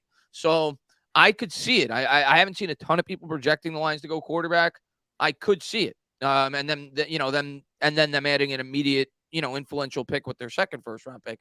But I think that's the perfect spot for a guy like Anthony Richardson. You sit and learn under God for a full year, no pressure, much like Mahomes when he sat and learned under Alex Smith, and then you come in with a really good support system going into year 2. Joe Esquire, thank you so much for the super chat, my friend. Says some sources say they don't have a lot of first-round grades on this draft class. Only 15 players have first-round grades. Should the Giants trade back? Also, can't wait to see what Darren Beavers does. Or Darian Beavers was a steal last year. Yeah, I can't wait to see Beavers play either. And I think we touched on it a little bit earlier, Joe, with that. Yeah, I mean, it's possible that the Giants trade back. It's possible that they trade up. But again, when you're picking 25th, and Chris mentioned this, it really depends on who's coming off the board and who's still available. Like Chris mentioned earlier, I don't know if you were here, but if there's a player, say Joey Porter Jr. falls at 20 for whatever reason, just say he gets there. And the Giants like, we got to have him. So let's trade up because we don't think he's getting past, 21, 22. Let's trade up and get him now and give up like an extra third or something, whatever they have to, I don't know how much 5 spots is. That might be a future third or something. That's not too much. Yeah, I actually did the math. I looked at third and a fifth or something, maybe. It's a third because I'll tell you right now. Let me look at the point chart. But I think when I looked at it, it's a third. I think if we were to jump from 25 to 19. I mapped it out the other day because I was like, I could see this. I could see, based off the teams picking around us. So the 25th pick is worth 720 points, and the 19th pick, we'll just say, of the Bucks is worth 875. So you're talking about a discrepancy of 155 points, 728, 75. Our third round pick is worth 145.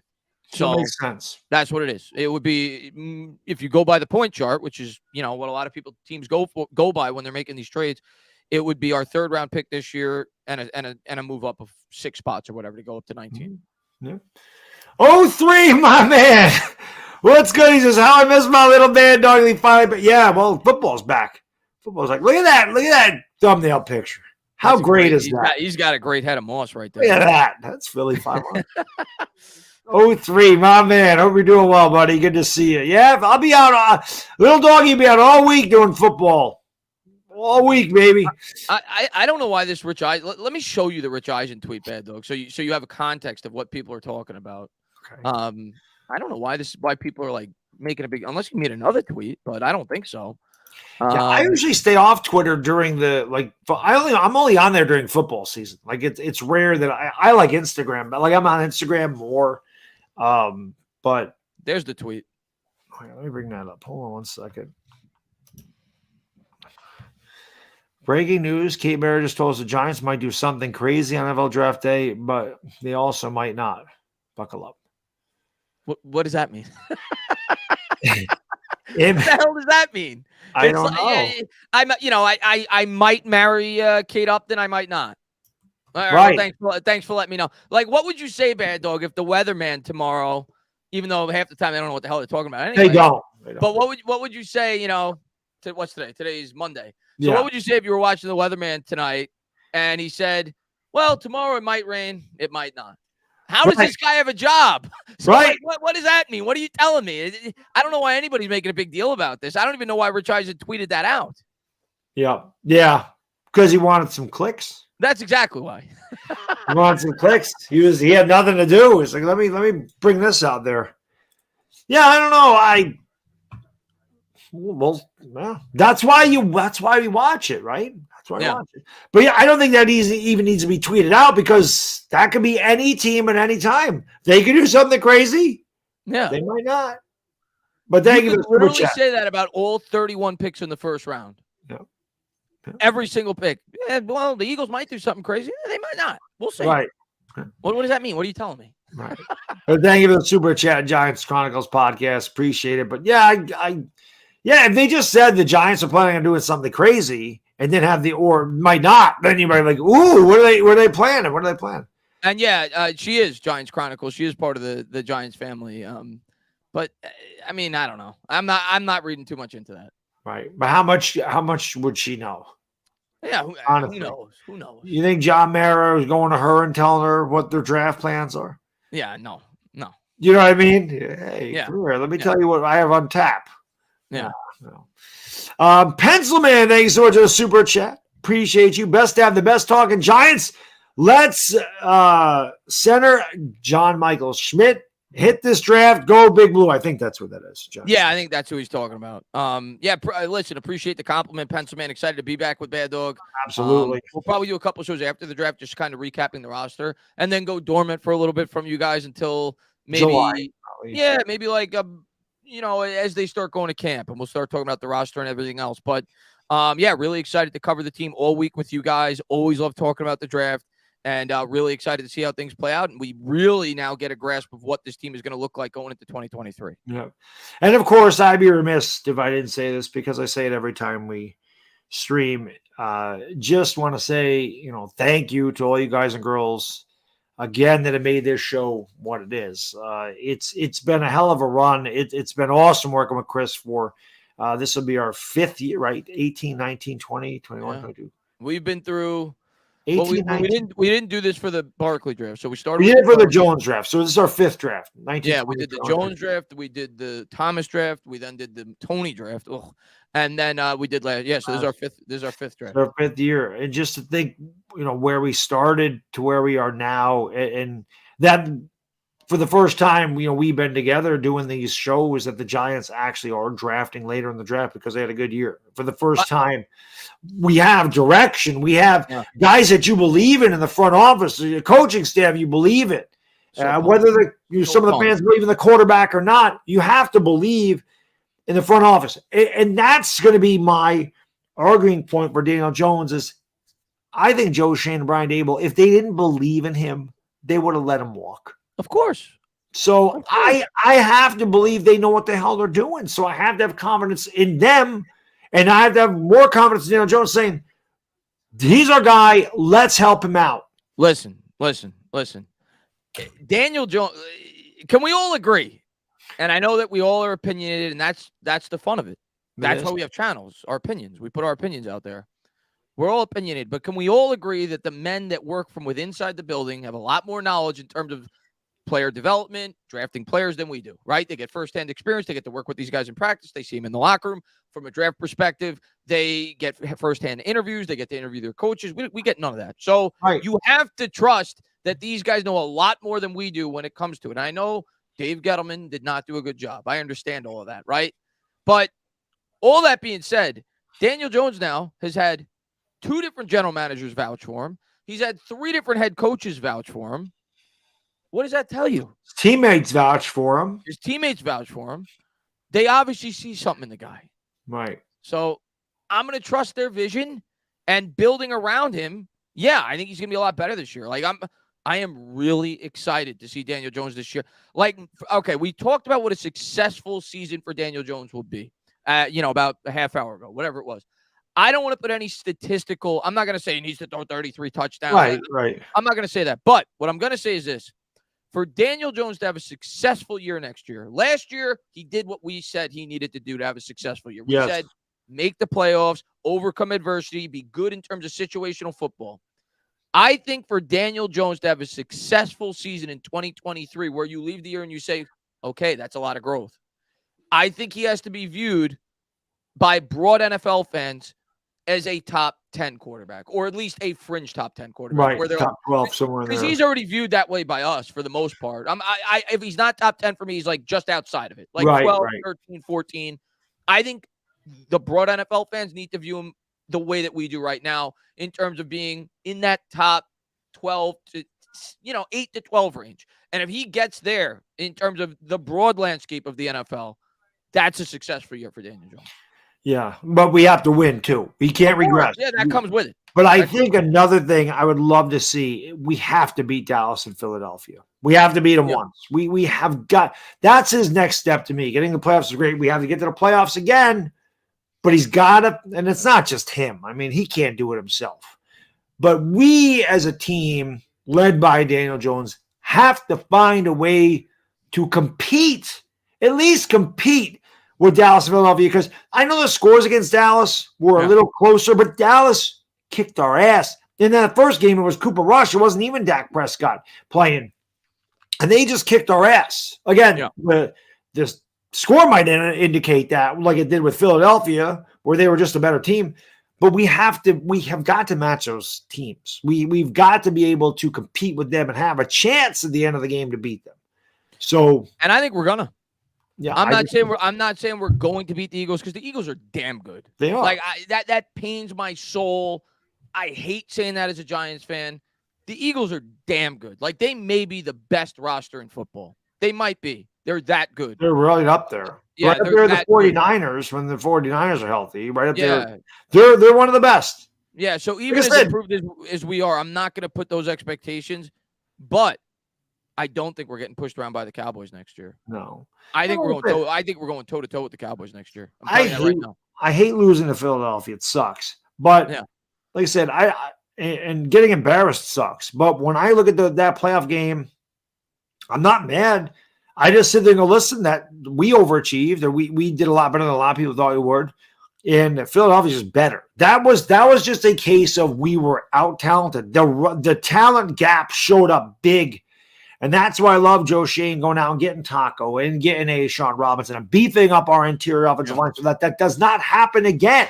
Because he saw that. And that's the one thing. yeah, they can kind of know what's going on with the Giants last year when they took over and kind of know what they want to do. But this year they saw it on the field. They got a feel for the players. They got a feel for what they want to do as, the front office and the head coach of the Giants. So that's why I'm even more excited about this year's draft, because I know they have a direction and they're going to put that, and they're going to work on that. So it's going to be fun. This is going to be a fun week. It always is. Can't wait. Can't wait. L.A. Lou, thank you for the super chat. He says, there isn't a single plug-in quarterback in the draft. All of them come with a question mark. Taking Young or Stroud in the top 5 comes with a rabbit's foot and a prayer. I do like Bryce Young a lot. Bryce Young is very smart. I think like anything else, especially at the quarterback position, a lot of it comes down to who drafts them. Right. Like all you got to do is look at last year's quarterbacks. The best rookie quarterback last year was Brock Purdy. Like, he was irrelevant. Like, why is that? Is it because he's the most talented? No, it's because he went to the 49ers. I'll be honest, he might have been the most talented. He's good. The draft class was not good. I'm not trying to downplay him, but you got Shanahan, you got Ayuk, you got CMC, you got Kittle. Like, you got a good team. You got everything you need at the quarterback position, right? So I think that has a ton to do with it. So, like, if a guy gets drafted by Houston, like, that's not a good foundation. Like, you're probably going to struggle. I do like CJ Stroud. I think CJ Stroud, I don't view any of these quarterbacks as elite. When I say elite, I mean like Pat Mahomes level. I mean like Trevor Lawrence, Joe Burrow. I don't think that, maybe I'll be wrong, but I don't view them that way. But I do think Stroud could be a really good quarterback in the NFL. And I like Bryce Young too. I think Bryce Young is one of the most intelligent quarterbacks I've seen. Yes, he is. I think he had whatever that test he took. I think that was like the 3rd highest ever. Yeah, and you can see it on the field too. Like, in terms of I'm not comparing him at all because he does not have the physical attributes of him. But in terms of like Pat Mahomes' improvisation skills, where you see Mahomes where a play breaks down, he like flips the ball, like you see glimpses of that.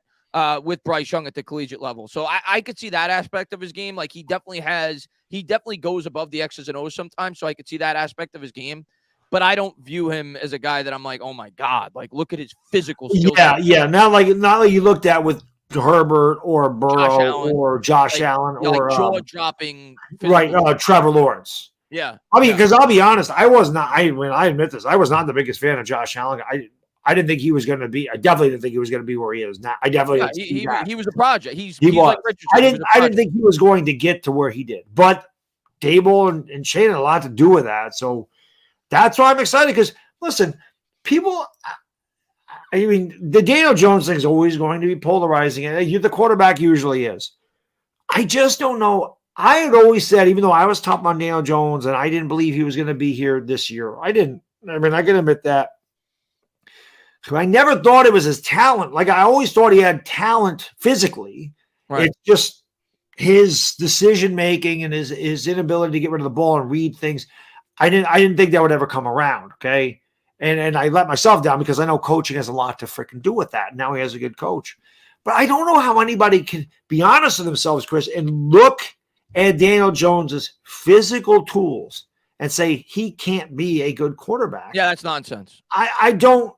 People who say that are just buying into the listen, Lord Brunson says he's about the second best quarterback in our division. LB. If you just, I'm not bringing up the intangibles and he got better. He's still not where he needs to be in terms of improv skills, in terms of making something out of nothing. That was my biggest. He was robotic before this year. This year, he kind of you really saw it as the year progressed. Like, in terms of, I remember there was a couple of touchdowns down the stretch in the Colts game, in the Vikings game, in the regular season, where you really saw him have a good feel for the pocket, step up, move. You didn't see that before last year, so he got better. What was the one throw he made against? I forgot if it was to Hodgins, where he threw that ball across his body on the. Yeah, I was at that game. I think it was Clayton, actually, if I'm not mistaken. Yeah, that was a ridiculous throw. Yeah. No, listen, from a physical skill standpoint, when we're just talking about tools, when we're talking about arm strength, when we're talking about mobility, when we're talking about accuracy, he has all of it. I'm not saying he's a superhero. I'm not saying when I watch him, I'm like when I watch Mahomes. When you watch Pat Mahomes, but like Josh Allen, but he has it. He has everything you need to be a really good quarterback in the NFL from a physical skill standpoint. I'm completely convinced of that. Yeah. Will Cassell, thank you for the super chat. What's one spot we could regress next year? Corner, if we don't get some corners. Yeah. Because Adoree Jackson's going to be gone. Perhaps safety. There's questions there. Yeah. Our secondary is still a big question. Yep. I'm trying to, I'm not going to say wide receiver because it can't be much worse. Right. Our line's only going to get better, I believe. Yeah, I don't think the line will get worse. It was because we're building on that. Yeah. A linebacking core is pretty damn good, and those guys are locked up for a while. Linebacking is definitely going to be better just to Okereke alone. I mean, maybe the interior, because Leo will probably be gone next year, I'd imagine. And they'd have to bring Dexter Lawrence back. But maybe that. Yeah. Because, Ashawn Robinson's a one-year deal. Maybe the interior offensive line. Maybe the running game. I see people saying that. I mean, if Barkley's not back. That's true too. I suppose that's a good one. I think we're going to be better in a lot of areas. But, I think it's just common sense. Taking the player acquisitions out of it, which obviously we made a good amount. Just year 2 with the coaching staff, right? With the offensive system, the defensive system, bringing everything back together. I expect the majority of the positional groups to be improved. Right. Not to mention we had a ton of injuries last year, and hopefully we don't this year. We always seem to. Right. But yeah, I think safety's the one because we lost Julian Love, and Julian Love was a good player for us last year. I'm not saying he was great, but he's a good player. Mm-hmm. So I think the safety group is something that you certainly could worry about going into this year that could take a step back. Maybe corner, but I don't know. I don't think so. I don't think the corner will be worse. I would say safety. If I had to pick one, I would say safety is the most likely positional group. Yeah.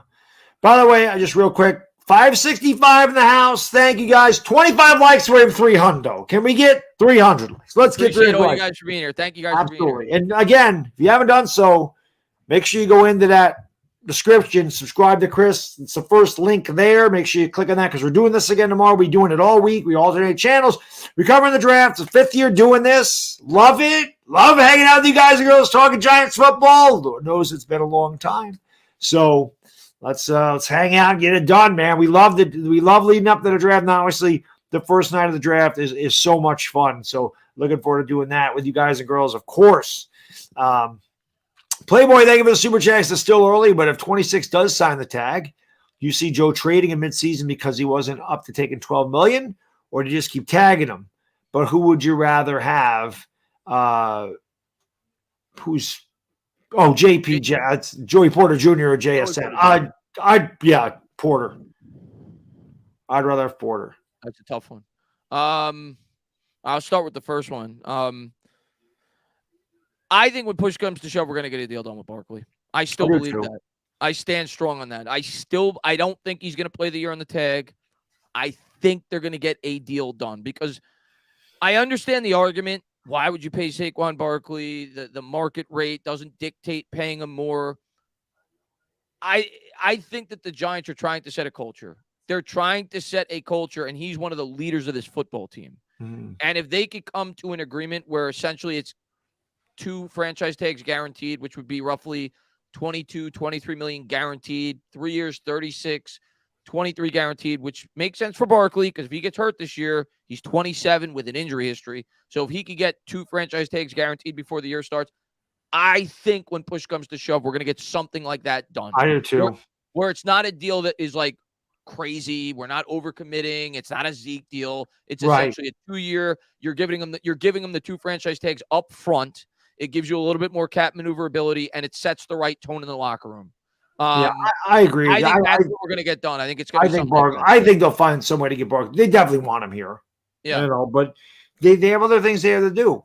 And, because both Barkley and Jones came up at the same time, you can't tag them both. And they obviously – the quarterback's always going to be the more important position. Let's face it. Of course. So – and it's going to come down to Barkley, too. Like, he's got to come back. Like, he can't – and I love Saquon, but he can't expect the Giants to give him $15 million a year. I understand that he thinks he deserves that, but he ain't getting it. Not in this market, not with the situation the way it currently is. If he comes down to 3 for 36, 3 for 39 with 24, 25 guaranteed, I could see something like that getting done. But I think he has to meet them in the middle. I don't think the Giants want to play him on the tag because I don't think it sets the right tone in the locker room. Like you're one of your franchise guys, one of the faces of the franchise. You're forcing to play on the take. So in an ideal world, I don't think Shane wants to do that. But at the same time, he's not going to give him that 4-year, $60 million contract, which is what Barkley's probably trying to ask for. So I think when push comes to shove, they'll figure something out. But if not, I think he plays on the tag. I think he does, because I don't think Barkley could afford to sit out a year. It's not like he's 23. Mm-hmm. It's not like he's 24. Right. It didn't work out for Le'Veon Bell. I mean, he got paid, but that was sucked. Like if his value is what it is this year, and his value would have been higher than the franchise tag had he hit the open market. Mm-hmm. He would have gotten at least $13 million, in my opinion, per year. Yeah. But if he sits out a year and you're 27 now, with the injury history that he has, at best, he might be worth $12 million, $13 million. At best, the Giants are going to give him. Yeah. So for me, I think they meet in the middle when push comes to shove before the year starts. I think they're going to get like I said, 3 for 38, 24 guaranteed, something like that. I see coming to fruition. In terms of the other part of your question, that's tough because I like both of them. I slightly prefer Porter Jr. I like JSN a lot, but I think he projects best as a slot. I don't think he's as super versatile. I don't think he projects great on the outside. And I think Joey Porter Jr. really helps us at a need that we have. And I think he fits our scheme so well. So out of those two, I think I'd prefer Joey Porter Jr., but I would be ecstatic, Bad Dog, if we landed either one of those two. Oh, absolutely. The way I look at it is this. I think the drop-off from Porter Jr. to a second-round corner is not going to be the same drop-off from JSN to a second-round wide receiver. I think that's why lockdown corner. I'm not saying Joey Porter Jr. to be a lockdown corner, but we've seen cornerbacks go top 5 like crazy the last few years because you need those cornerbacks to stop guys like JSN. Right. And Adoree Jackson's not going to be here next year, most likely. So that's why I'm leaning that way. We definitely need a wide receiver, but I think that cornerback spot's just going to be the drop off in talent from him to, like I said, the whoever's there at 57 is not going to be the same drop off of JSN to somebody at 57. So, because like I said, Marvin Mims might be, I don't think he'd make it to 57, but you never know. There's good wide receivers in this draft in that's going to go in the second and third round. By the way, and there's good corners too. It's a pretty deep corner class. So both those positions are pretty deep in this class. Just so you guys know. I just think Porter, I think the top 4 corners, I think there's a pretty big drop-off after the top 4 corners. I think there's a debate then as the 5th. You could say Cam Smith. You could say Ringo, like you said earlier. You could say Emmanuel Forbes, who I like. He's a ball hawk. But his size, to me, and I think a lot of people are downplaying that, if you're playing in a defense where you want to be physical up at the line of scrimmage at the cornerback position, you got to worry about that. He's 165 pounds. Yep. I mean, Cordell Flott's the same type of size. I mean, but that was the 100th overall pick. That's different. No, that's what I'm saying. We kind of have somebody that size. Yeah, so I like Keely Ringo. Keely Ringo's 6 foot 207, just a beast. Oh yeah, he's built. Yeah. By the way, we'll get to all your super chats, guys. I'm just a little bit behind, so have no fear if I haven't read that yet. I'm going to get to them. Justin, thank you for the super chat, my friend. Really appreciate this. I think the Cowboys losing Kellen Moore will help us. Yeah, another thing that could help us. I wish they would have lost. I actually forgot about this. I wish they would have lost Dan Quinn. Yeah, me too.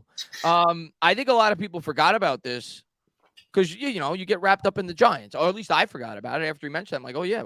The Eagles lost both of their coordinators. They did. That's a transition phase. That's a transition phase. I wish they would have kept their deal. I wish the roles reversed. Cowboys lost their offensive coordinator, and the Eagles kept theirs. Yeah. I wish that's the way that went. Yeah. But I do think there'll be a bit of a transition phase for the Eagles this year. I do too. Bill, man, thank you so much, brother. Really appreciate the generosity. Good to see you, Bill. How you doing, buddy? The man. He's the man. That's how you know football's back, baby. Bill's in the chat. He says, good to see you, boys. Really hopeful for this season. Imagine GJ and Saquon finally playing behind a solid line. Yeah, that's the hope. Yeah, and Bill, man, thank you so much for popping in. Thank you for all the support you always show for both of us. Yeah, for sure. Dude. Saquon's threat in the backfield now when you have legitimate weapons in this offense, year 2 for Jones, it could be scary. And then on the other side, Kafka in his second year. So yeah, Kafka and Dable. And then you look on the other side of the ball. Think about how much better Dexter, as great as he was last year, think about how much better Dexter Lawrence could be now with the additions we've made on this defensive line and with Okereke at the linebacker spot. On top of that, Kayvon, like the impact it could have on him. And if his knees can stay healthy. Yeah, if they stay healthy. But just the overall upgrades on this front seven could have a domino effect to all those guys. Dexter, Leo, Aziz, obviously Kayvon. Like, I'm so pumped up, man. I'm so pumped up for this year. It'll be good. Cheddar, my man, thank you for the super chat. We're gonna try. How the hell do you say that? Whatever. It's the Aaron Rodgers thing. Ayuhusaka. Ayahuasca. Whatever.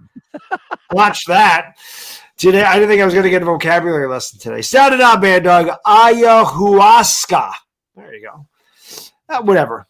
That thing that Aaron Rodgers does in honor of one of the most talented quarterbacks of all time. Hope the Jets well, but if he wins a Super Bowl, I'm jumping off my roof at first. Hey man, Cheddar, I've been a staunch Aaron Rodgers fan for years.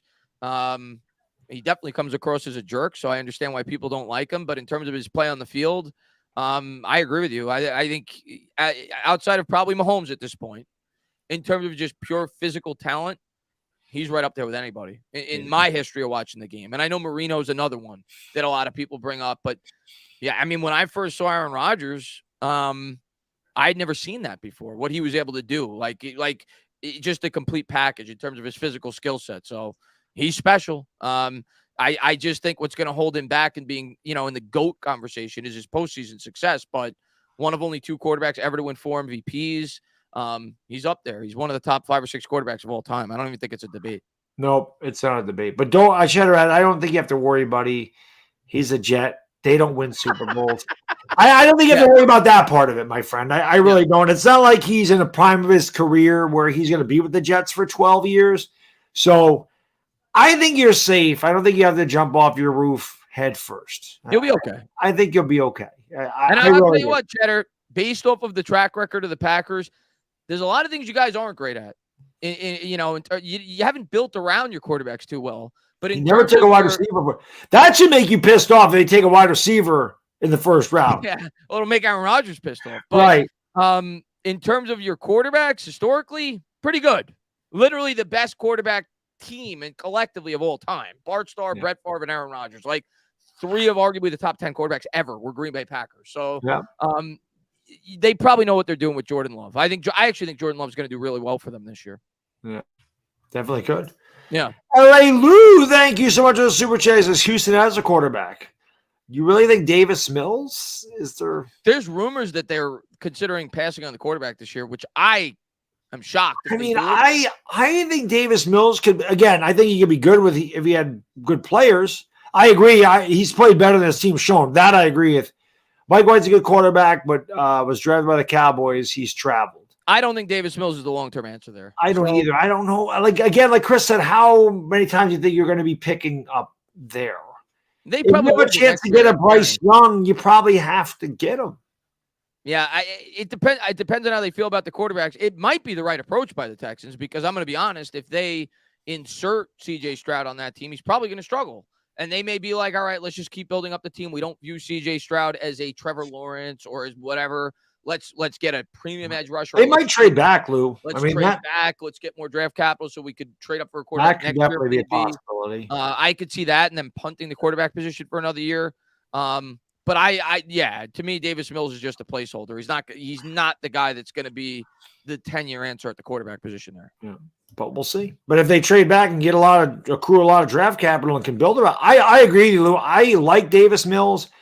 It's just if Bryce Young is staring you in the face, I don't know. That's a tough spot to be in. But that's why the draft is so much fun, my friend. We're going to find out. We'll find out early what Houston's going to do there.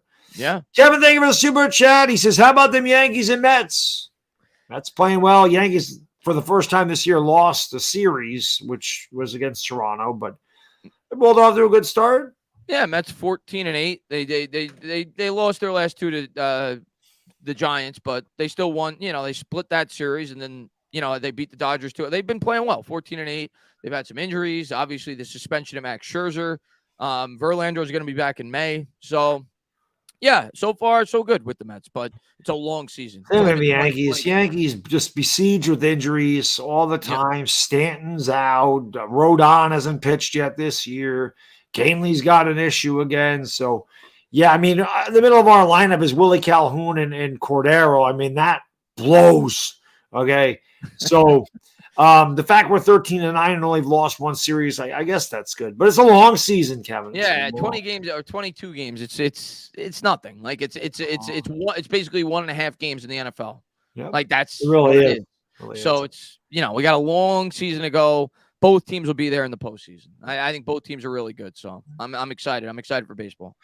Kevin, again, thank you for the super chat, my friend. He says, is DJ the third best quarterback in the NFC now? Well, let's see. I'm not going to say he's better than Hurts. So I'll make it You Hurts. can't right now. So Hurts let's go team by team. Dak, obviously, there's an argument to be had if you want to be on Dak's side. Hurts, we can't put him above Hurts right now. He went to a Super Bowl, was an MVP candidate. We'll get back to Stafford. I'd probably rather have DJ than Stafford at this point. Kyler Murray. I'd probably rather have DJ than Murray. Me personally. Fields, I'd rather have Jones and Justin. I think Fields is the most overrated quarterback in the NFL right now. And he might end up being good. I'm not downplaying his upside, but I don't get the love for him. You know what it is? It's fantasy football. It is because he runs a lot, but he's not a good passer at all. Dude, the guy's never had a 300-yard passing game in his career. He was like 213 last year. Like his career record sucks, and he led the league in turnovers or fumbles or whatever. I don't get it. I don't get why people are saying that this guy's a top 10 quarterback right now, and I don't get it. I'm trying to look around. Geno Smith. I'd rather have Jones. I know Geno had a good year last year. I'd rather have Jones. He might be. The NFC is not good at the quarterback position. It's not. They're all in the AFC. Let's put it this way, Baddog. By the end of the year, I wouldn't be shocked if he's viewed as the second best quarterback in the NFC. He might be because I think he's going to be improved. I wouldn't be shocked. I'm not. Goff is in the discussion as well. He had a good year with the Lions, but Kirk Cousins. He's in discussion. Yeah. But would I be surprised if Jones surpasses Goff and Cousins this year? No. So he's certainly in the discussion for a top 3 or 4 quarterback in the NFC. Yeah, I agree.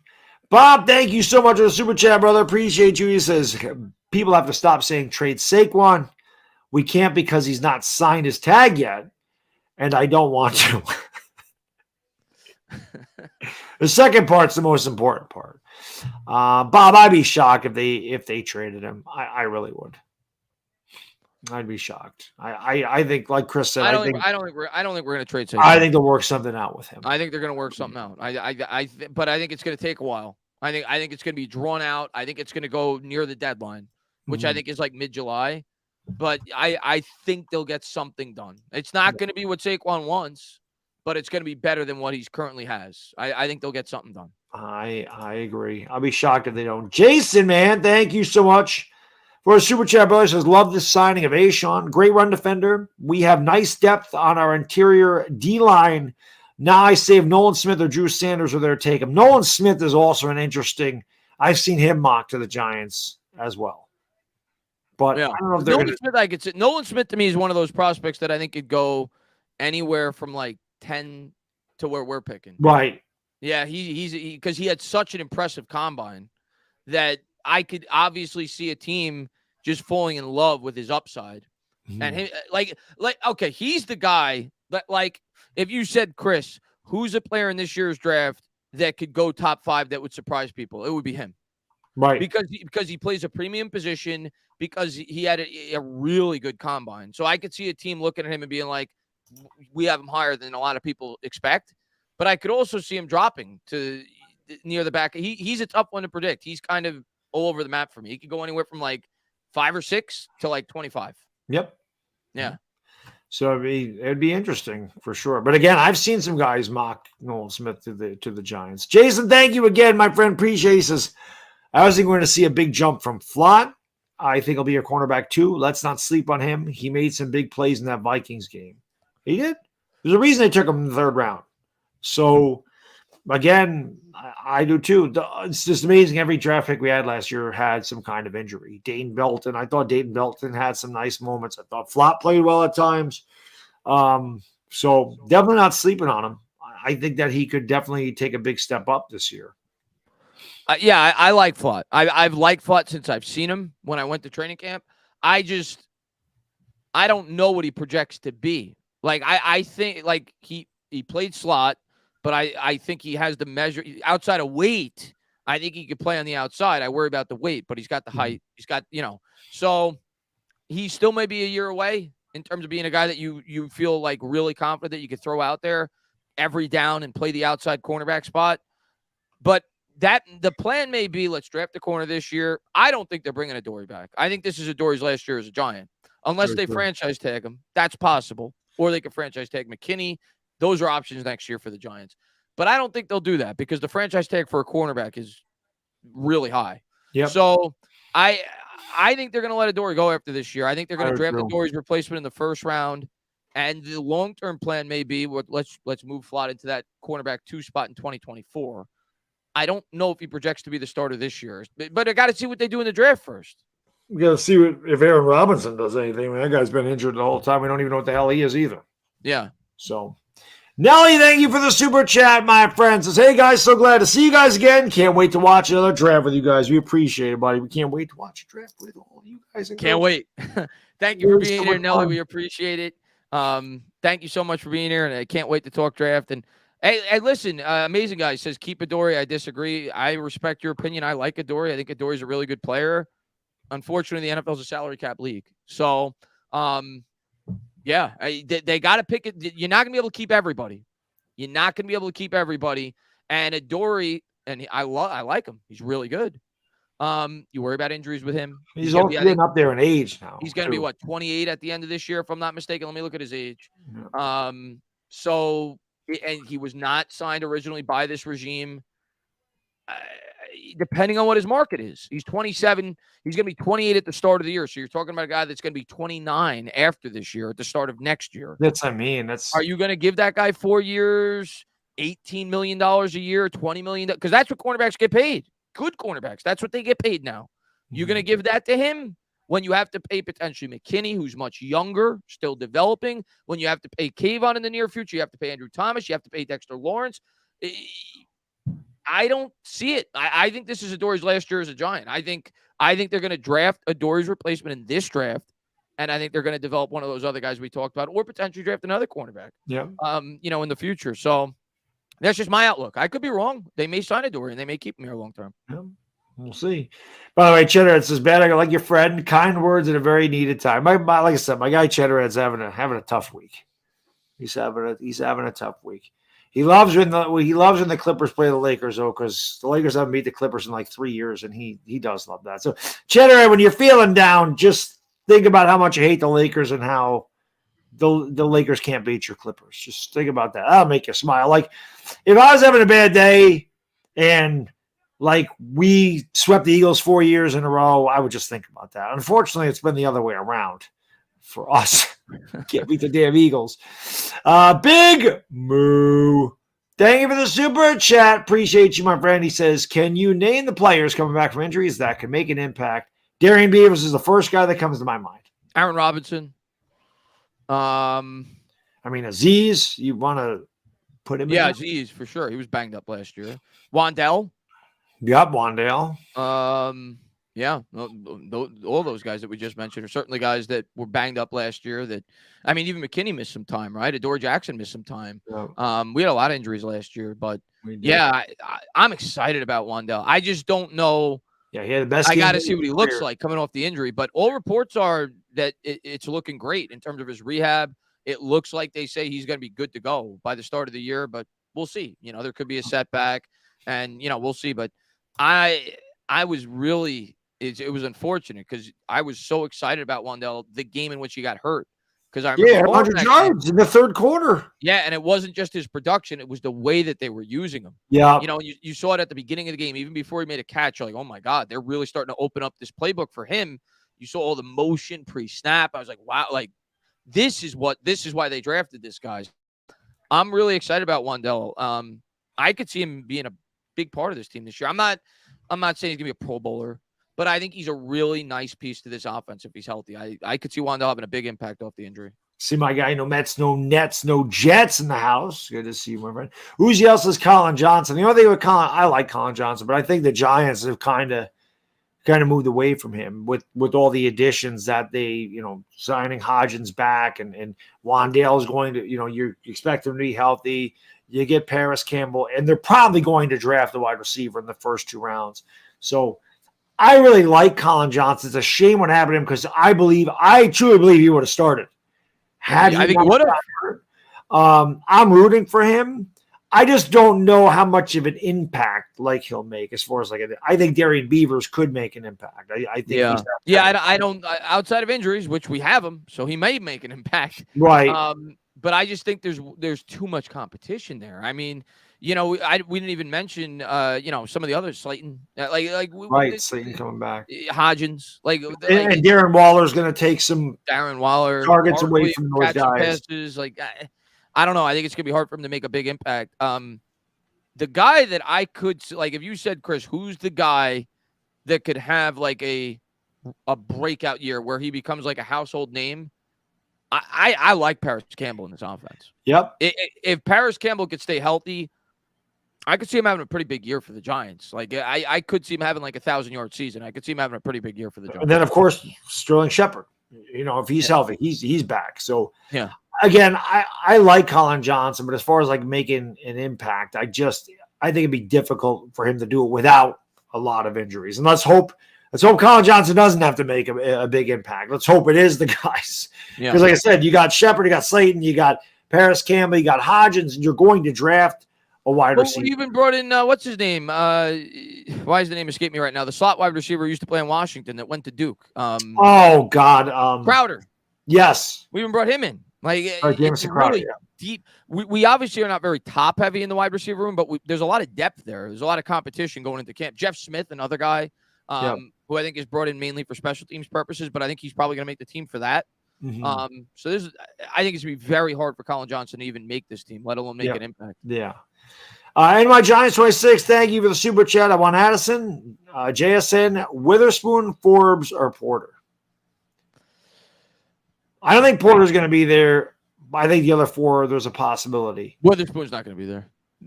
I think Witherspoon's going to the top 10. I'd be shocked if he's there. Forbes could definitely be there. JSN, I don't think will be there. I would say out of that list, I'd say Forbes and Addison are the most likely guys to be there. Yeah, I'd say Forbes and Addison. Forbes, I think, will be there. And Addison, I'd say maybe 50%. Yeah. But the other guys, I think it's a long shot. Again, the Paris Campbell signing, like you said, I love what these guys did. A lot of 1-year prove-it deals. And to me, that I just like the way they set this up, Chris, because next year we're slated to have a shitload of cap space. You brought in a bunch of guys. It's you're here. You can either be gap fillers or we'll have money to sign you next year if you produce. Yeah. Paris Campbell is a perfect example. If he has a big year, the Giants could easily give him a 3-year deal for whatever wide receivers make, $54 million. I don't know. I mean, that's just what they make, $18 million a year. Wide receivers make I think Paris Campbell, because he's young. Was he 23? He's not old. He's no higher than 25. And you and I liked him coming out of the draft. Loved him coming out of the draft that year. And and I think he fits the offense very well because you could move. You could play him in the slot. You could play him on outside. He's got a little bit of height to him. He's 6'1", 4.31 speed coming out of college. He's got potential. Yeah. I saw somebody. I think Playoff P asked a good question here. He says, "Are we a win now team or still in rebuild?" I think we're a win now team. I just don't think we're a Super Bowl team. Right. But I don't think that we're a team going into next year that the Giants are baby steps. No, I think we're exactly what Joe Shane has said from the beginning. We're a team that's trying to win now and build for tomorrow. Yeah. That's what we are. We're trying to build off of last year, but still taking, the long-term approach in terms of the way that we're building our roster so we could have sustained success. I don't view us as a Super Bowl team, but I definitely view us as a playoff team. I don't care what the schedule is. When you have a good head coach like we do, he's going to give us a chance each and every week. So I think we're a playoff team next year. I really do. Yeah, there's no reason to not be. Now, our schedule is a little bit tougher. But again, these guys are all acclimated. You got your quarterback locked up. You're building around him. And again, we have 10 draft picks I think it's 10, to build around him. And again, these guys now know what they need. They scout over the Giants. They know their needs. And again, right away, you saw them address it with Taco and Ashawn Robinson because, again, you go back to that Eagles game, they pushed us around. Yeah. And they said that can't happen. And Dallas pushed us around. And they said that can't happen. We can't let teams just run the ball down our throat. We have to make an impact. We have to stop the run, force quarterback to throw. That way, if you're 2nd and 2, it's going to be hard to stop anybody if all they got to do is turn the hand the ball off. Whereas if you put them in 2nd and long, 3rd and long, and then Wink can do what Wink does, and that's go after the quarterback, it's obviously going to make it a lot better. Yeah. But you can't let these guys get 5 yards, 8 yards at a rip. Like that can't happen. And you can't be worn down in the 4th quarter because if you're in a close game and your defensive line is tired, obviously that's when the team could convert 3rd and 3 and run that clock down and wear you out more and more and more and kick the game-winning field goal or score a game-winning touchdown at the end of the game. It's not what you want. You want your guys to be fresh. And as an opposition, that's why you want to be able to run the freaking ball so that your defense can stay fresh and you wear down the other defense. That's why no matter how many times, no matter how many passing records are broken, no matter how beautiful Mahomes is and Joe Burrow and Justin Herbert, and I love watching them play. Who doesn't? They're exciting, young, incredibly talented quarterbacks.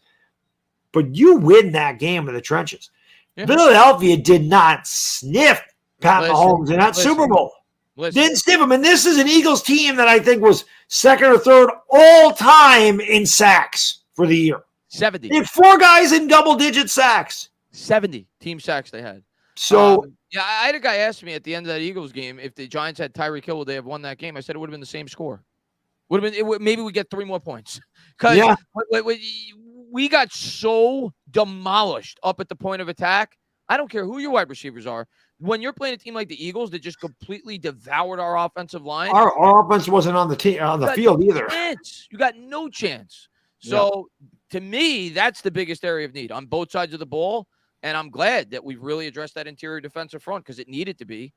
I still have my worries about the interior offensive front. We'll see what we do in the draft this year. But and I think Evan Neal is going to get a lot better. I think he's one of the X factors. Probably the biggest X factor for this year's team is Evan Neal. Along with Josh Azudu's potential development. But, we'll see. The offensive line is a huge key going into next year. Absolutely. And again, Evan Neal had that really bad game against Dallas the first time he played him. And then after that, he was getting better. Every week you saw him improve. And then he got hurt. And then I forgot who it was. I don't know if it was you. Somebody mentioned that he was never healthy. And then he kept because of that, was a Patty maybe? That said he had that problem, so he was opening up or he was favoring that leg and it was kind of throwing him off balance and he didn't play as well down the stretch. Yeah. So I agree with you. I think Evan Neal in a second, because remember, Andrew Thomas, first year struggled. It's always a big jump to go to the NFL anyway, but Andrew Thomas was dealing with a foot injury and then he was healthy and then look at what he became. And I'm not saying Evan Neal's playing on another side of the line. That's a factor. Yeah, right. He played at the collegiate level, at least most recently. I think the last 2 years in college, he was playing on the left side. Now you're moving him to the right. Yeah, didn't have a lot of help with the guy next to him, so it's a factor. And he's a rookie, and it's a position that takes a long time to transition. And he did look like he was developing before that injury, like you just said. He got devoured in the Cowboys game, and then he kind of got progressively better there for about 4 or 5 weeks, and then he had the setback, and he just looked bad after that. So. Yeah. That's the biggest key for me. If Neal could become even an average right tackle this year, the Giants offense could be really good. I'm not saying it's going to be, world beaters, but you're talking about an offense that went from dead last to middle of the pack last year. And they were really good in the red zone. Really good in the red zone. They were 17th, I think, in yards or 15th in points or vice versa. So they were middle of the pack. You get a quarterback back in the same system. That in itself lends itself to more production, you assume. You get added weaponry with Waller and everybody else. So I think the Giants, if Neal could even be an average right tackle, there's no reason to think the Giants can't have a top 10 offense next year. They can definitely be close. They're going to be better. Especially when you add Darren Waller, it's going to make your red zone offense even better. Yeah. And then that's really where it matters. We weren't settling for field goals. We were scoring touchdowns. And I always laugh, again, not to bring up the Daniel Jones thing again, but people just seem to overlook the 700 yards rushing and 7 touchdowns. Like, they just seem to overlook that, like, that doesn't count. They just look at, he only threw for 15 touchdowns. Part of that was by design. A lot of that was by design. I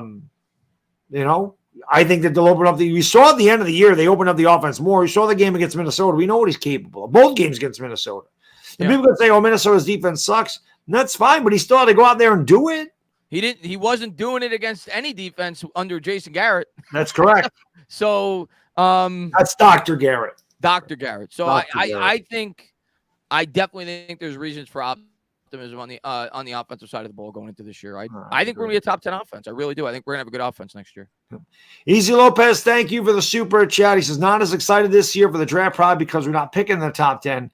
P.S. I ran into Will Hernandez at the grocery store here in Arizona. I bet you he had a big cart That's of awesome. stuff. Bet you Will Hernandez's cart was full. That's a big man. That is a big man. He's gigantic. And thank you so much for popping in, man. And yeah, I think it's the same thing, Easy Lopez. Like, I'm definitely excited for the draft, but it's not the same feeling because get used to it though, because I think this team's not going to be picking top 10 anymore because I believe in the guys we got, in charge with the head coach and the general manager. So, but that's a good thing. That's a good thing. Having less interest in the draft means your team's good. Right. The Eagles still fun. Oh, it's always fun. But you're not going to get as impactful as a player as when you're picking top 5. You're not getting. You're more than likely not getting a Hall of Fame player, or at least the feeling that you got a potential Hall of Fame player at the conclusion of the draft. But listen, guys, that is going to wrap up day 1 of our week's coverage of the draft. Appreciate all you guys and girls being here. I'm hungry. I'm hungry too. So. Really appreciate you guys and girls being in here. We had a really good crowd, almost 600 people at one point. We got 356 likes. So if you haven't done so again, hit the thumbs up. Make sure you do that. Again, make sure you go in the description. Subscribe to Chris over here. Make sure you come by tomorrow. We'll be on his channel. So if we missed your questions or, we might have more rumors or may do a mock draft, something, make sure you go over there. Same time, 4:30 to 6:30 tomorrow. Hopefully you guys and girls will be there. And it's good to be back, Chris. Good to have you back, man. I miss doing this, and I'm excited, baby. And Pummel says, no, keep talking. We're going to be talking all week. We'll be live the same time tomorrow, the same time the day after that. And in the future, we'll probably start doing this midday when it makes sense for both of our schedules. So right. I love doing these midday shows. I love hanging out with you guys. Always a lot of fun. Always love talking Giants with you guys. Super excited for the draft. And I have confidence. I have confidence that we're going to get 10 good football players. And I have confidence that this team is going to be much better next year. I can't wait. The Asia, do not overlook this pickup today. I know it's a 1-year deal. I know it's $4 million. That is an impactful move today by the New York Giants, getting Ashawn Robinson. So can't wait. Shane continues to hit on the offseason and hopefully hits on the draft. I think he will. So really excited for tomorrow, Baddog. Looking forward to doing this show tomorrow. Maybe we'll mix in a mock draft. But yeah, thank you guys for all the support you guys always show to both of us, and let's knock it out of the park this year, guys. Absolutely. Let's go, baby. So for the entertainment talking sports, it is the Bad Diggy Dizzle. We gone.